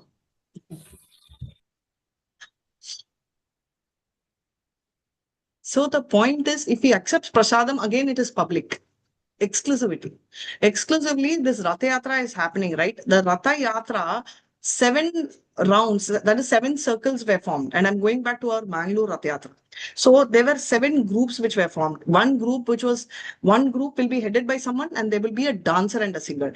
Like that, 7 groups were formed. One group had obviously these big people only, Srivatsa Prabhu. Another group had Nityananda Prabhu and Advaita Acharya, where Advaita Acharya was a dancer and Nityananda Prabhu was organizing. Another group had our Gadadhara Pandit. Another group had Vaksheshwara Pandit dancing. Like this, 7 groups were formed and each group had 2 Mridangams. In each group, Sri Krishna Chaitanya, that is in all the 7 groups, Sri Krishna Chaitanya was dancing. Right? So you have, so literally in all 7 groups, each group thought that, oh, Sri Krishna Chaitanya is dancing only in my circle. But he was actually omnipresent in each of the groups. We have this Vaibhava Prakasha and we have Prakasha, right? Where he does, tell me one more place where he does like this in Krishna pastime. The gopis, no? Vatsalila. Yes, with the gopis, Vatsalya. Vaibhava Prakasha, he displays same thing with the gopis, and one more time same time, multiple forms he's doing. One more place he displays. When Krishna returned to Dwarka. Dwarka with Muslims. Yes. So basically, so very clearly he is, so Prakata Prakasha, exactly like cloning. He does that. He shows his power by displaying at the same time numerous forms. But this can be seen only by his very, very close circle, like Nityananda Prabhu, and just one handful, Advaita Acharya, Srivatsa Prabhu. Besides that, Murari Gupta, besides that, Prataparudra could see. Which means that only he and his most confidential servants who could see this was also visible by Prataparudra. Reference Sri Krishna Chaitanya, Chaitanya Charitamrita, Madhya Leela. This, I think, comes in the 13th chapter. And this is the speciality of Chaitanya Mahaprabhu. This is how he exhibits exclusive mercy. Any other event, that is when Prataparudra drops the idea of giving up the kingdom and runs his kingdom. So this is the beauty of Krishna, and that is the beauty of Prataparudra being a devotee, as well as the beauty of how Chaitanya shows it further. It's 12 o'clock, we'll close, but then I just thought quickly there are two more examples which are given, and Pran Chaitanya Prabhu will run it through next week. One is what I told is a peacock, where it has its feather which has eyes which definitely can't see, and obviously it's useless to have legs. It's like the trunk of the tree which is considered as its legs, but it cannot move. That's also pretty useless, and that's the same situation. And decoration on the dead body is another analogy which will come in Isha Upanishad. And likewise, the person who is a pure devotee, if he is not like we saw in the 21st, if a rich guy, there's no point in bowing, and the example analogy given is turban. Likewise, if you can't wear bangles, and if you, I mean, both these examples, if you can't smell the tulsi leaf and you don't enjoy it, then it's useless. If you can't take the dust of the lotus feet of the pure devotee or the Lord on your head, then you're still a dead body. Obviously, the Lord's dead body, Lord's dust we won't be able to capture. So therefore, the Lord's devotees' lotus feet we are talking about, and smelling. If we don't do all this, we are in trouble. Tulasi, who smelt and became a bhakta?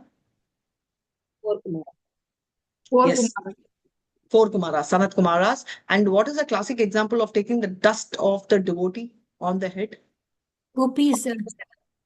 That is Krishna himself taking the dust on the head. One more example, where the dust of the lotus feet of a devotee is not taken, then the person will not be forgiven. This kind of a statement is made. Who is this devotee?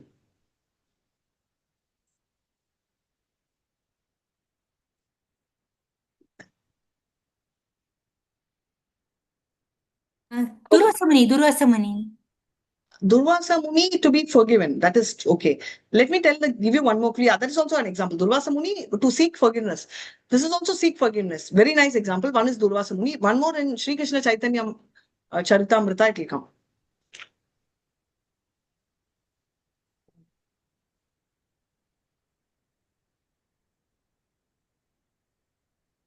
So his own mother, Suchi Devi, Suchi Ma, actually, she doesn't even chastise directly Advaita Acharya, but she comments telling that her first son, right, takes sannyasi. First son is an incarnation of Balaram, takes sannyasi and leaves, and the second son, who's Sri Krishna Chaitanya, when he's going to take sannyasi, right, she gets upset with Advaita Acharya and she says it's because of him. He's the one who's actually trying to make them. So this comment is like an offense in the lotus feet of a devotee, and Lord does not tolerate. And Sri Krishna Chaitanya does not allow this offense and does not forgive his mother and does not give her liberation. Again, after a lot of requests from Nityananda Prabhu and the whole team, there is a pastime played where she requests Advaita Acharya, but Advaita Acharya refuses. But in one exalted pastime, Advaita Acharya faints. She uses that moment, quickly goes and takes the dust into his head. Only then he forgives. So you can imagine how powerful that dust is. And the last but one is the conclusion, and that is what they are saying is, if you are, unless you're stone-hearted, tears should otherwise come from the eyes when we are chanting the holy name of the Lord. If you see, Ajamila sang that. Earlier also we saw three types of devotees, Uttamadhigari, Madhyamadhigari and Kanishtadhigari, and we've done a lot of it. Uttamadhigari has to come down to the position of Madhyamadhigari, which our Srila Prabhupada did, to preach. Otherwise, preaching capacity only Madhyamadhigari has, because Uttamadhigari always thinks great about everybody. And Kanishta Adhigari, we know about it because we're all in that stage. And if there are no tears, irrespective of whatever it is, we are considered to be steel frame. That means we are as hard as a rock. And how do we classify these three people? Is Chaitanya Prabhu has said, if anyone tells in their lifetime one time the name of Krishna, he becomes a devotee, which is Kanishtadhigari. And the second category is someone who's constantly doing Satatam Kirtayanto Mam, right? So he's like constantly preaching or teaching, or largely is a Madhyamadhigari. I said he's into preaching. And the next one is the Uttamadhigari. And who's this Uttamadhigari? Uttamadhigari is someone who has the capacity to make somebody else preach. Not preach, chant. Uttamadhigari can make the other person chant, other person preach, mainly chanting. So he makes another devotee. That person is the Adhigari. And irrespective of whatever, if tears don't come when we are chanting, as in my case, then we are all steel framed. So this is what he concludes. And how can we get there? Get there means to be not steel framed and becoming connected to the Lord is by, as Sutta Goswami concludes in his last verse, which is the 24th words, telling that all your words, they are all telling, that is Saunika Rishis, right? This is happening. They are telling your words are so pleasing to our mind. Therefore, he will say, please explain this to us as it was spoken by Sukha. So they are again continuing, talk to us about the transcendental knowledge. And now how Parikshit heard all that. So basically the story will continue into the next verse. And bottom line is, all this should be heard by previous acharyas. The conclusion is Sutta is asked to talk what is previous Acharya Sukadev Goswami tells. Likewise, we should also be parroting what our Acharyas tell. So with this, we will conclude this session. Thank you so much for the patient hearing. Vancha kalpadarubhyascha kripa sindhubhya evacha patitanam pavanebhyo vaishnavebhyo namo namah ananta koti vaishnavijay Srila Prabhupada Vijay Namacharya Haridas Thakur Vijay Hare Krishna Krishna Krishna Hare Hare Hare Ram Ram Ram Hare Hare. I like to personally thank each one of the devotees who are very supportive. Usha Mataji for sharing screen, and all the devotees who read, and all the devotees who kept the video on and kept me live, that you all are listening to me. And sorry for the devotees who were not able to read today. And my request is, extremely happy if you all could read, because this is also Shravanam, this is also Kirtanam. Kirtanam, I thought initially is singing, but no. Kirtanam, Lord has been very kind to people like me who can't sing well, that even speaking is Kirtan, because to his ears, it's great. So, and sorry, and thank you so much for Matajis who actually started and gave way for the other devotees to come forward. And Hare Krishna to all. With this, any other doubts? I think Any other? one announcement kind of thing, like today is Mahalya Amavasya. Yes, Mataji. Dan and Godan Seva links are being posted actually. So it's a great Seva. So any devotee who will be willing to render the service, please come forward and then do the Seva. So it's a Pitrudan. So help the Pitras to reach to the higher planetary system. And whatever we are doing for the Pitras is actually pleasing for Vishnu. And hence Vishnu, it's called, he's a Yagna Purusha. Once he is pleased, he will give benediction. And even one devotee in the family who's a Vaishnava, the Pitrus are very happy. Can anyone tell me why do we offer this only once a year? Because 1 year is equal to 1 day of the... we eat 3 times a day. Pitrus eat only 1 time a day. And their 1 day is equal to our 1 year. So we do it once a year. And hence, this is special. And thank you so much for Mataji for sharing. And ma'am, thanks for sharing. And I think many shared the link for attendance. Sorry, I don't know why what I posted didn't work. And please go ahead on this. Thanks. I think you can off the YouTube. Yeah, switch off.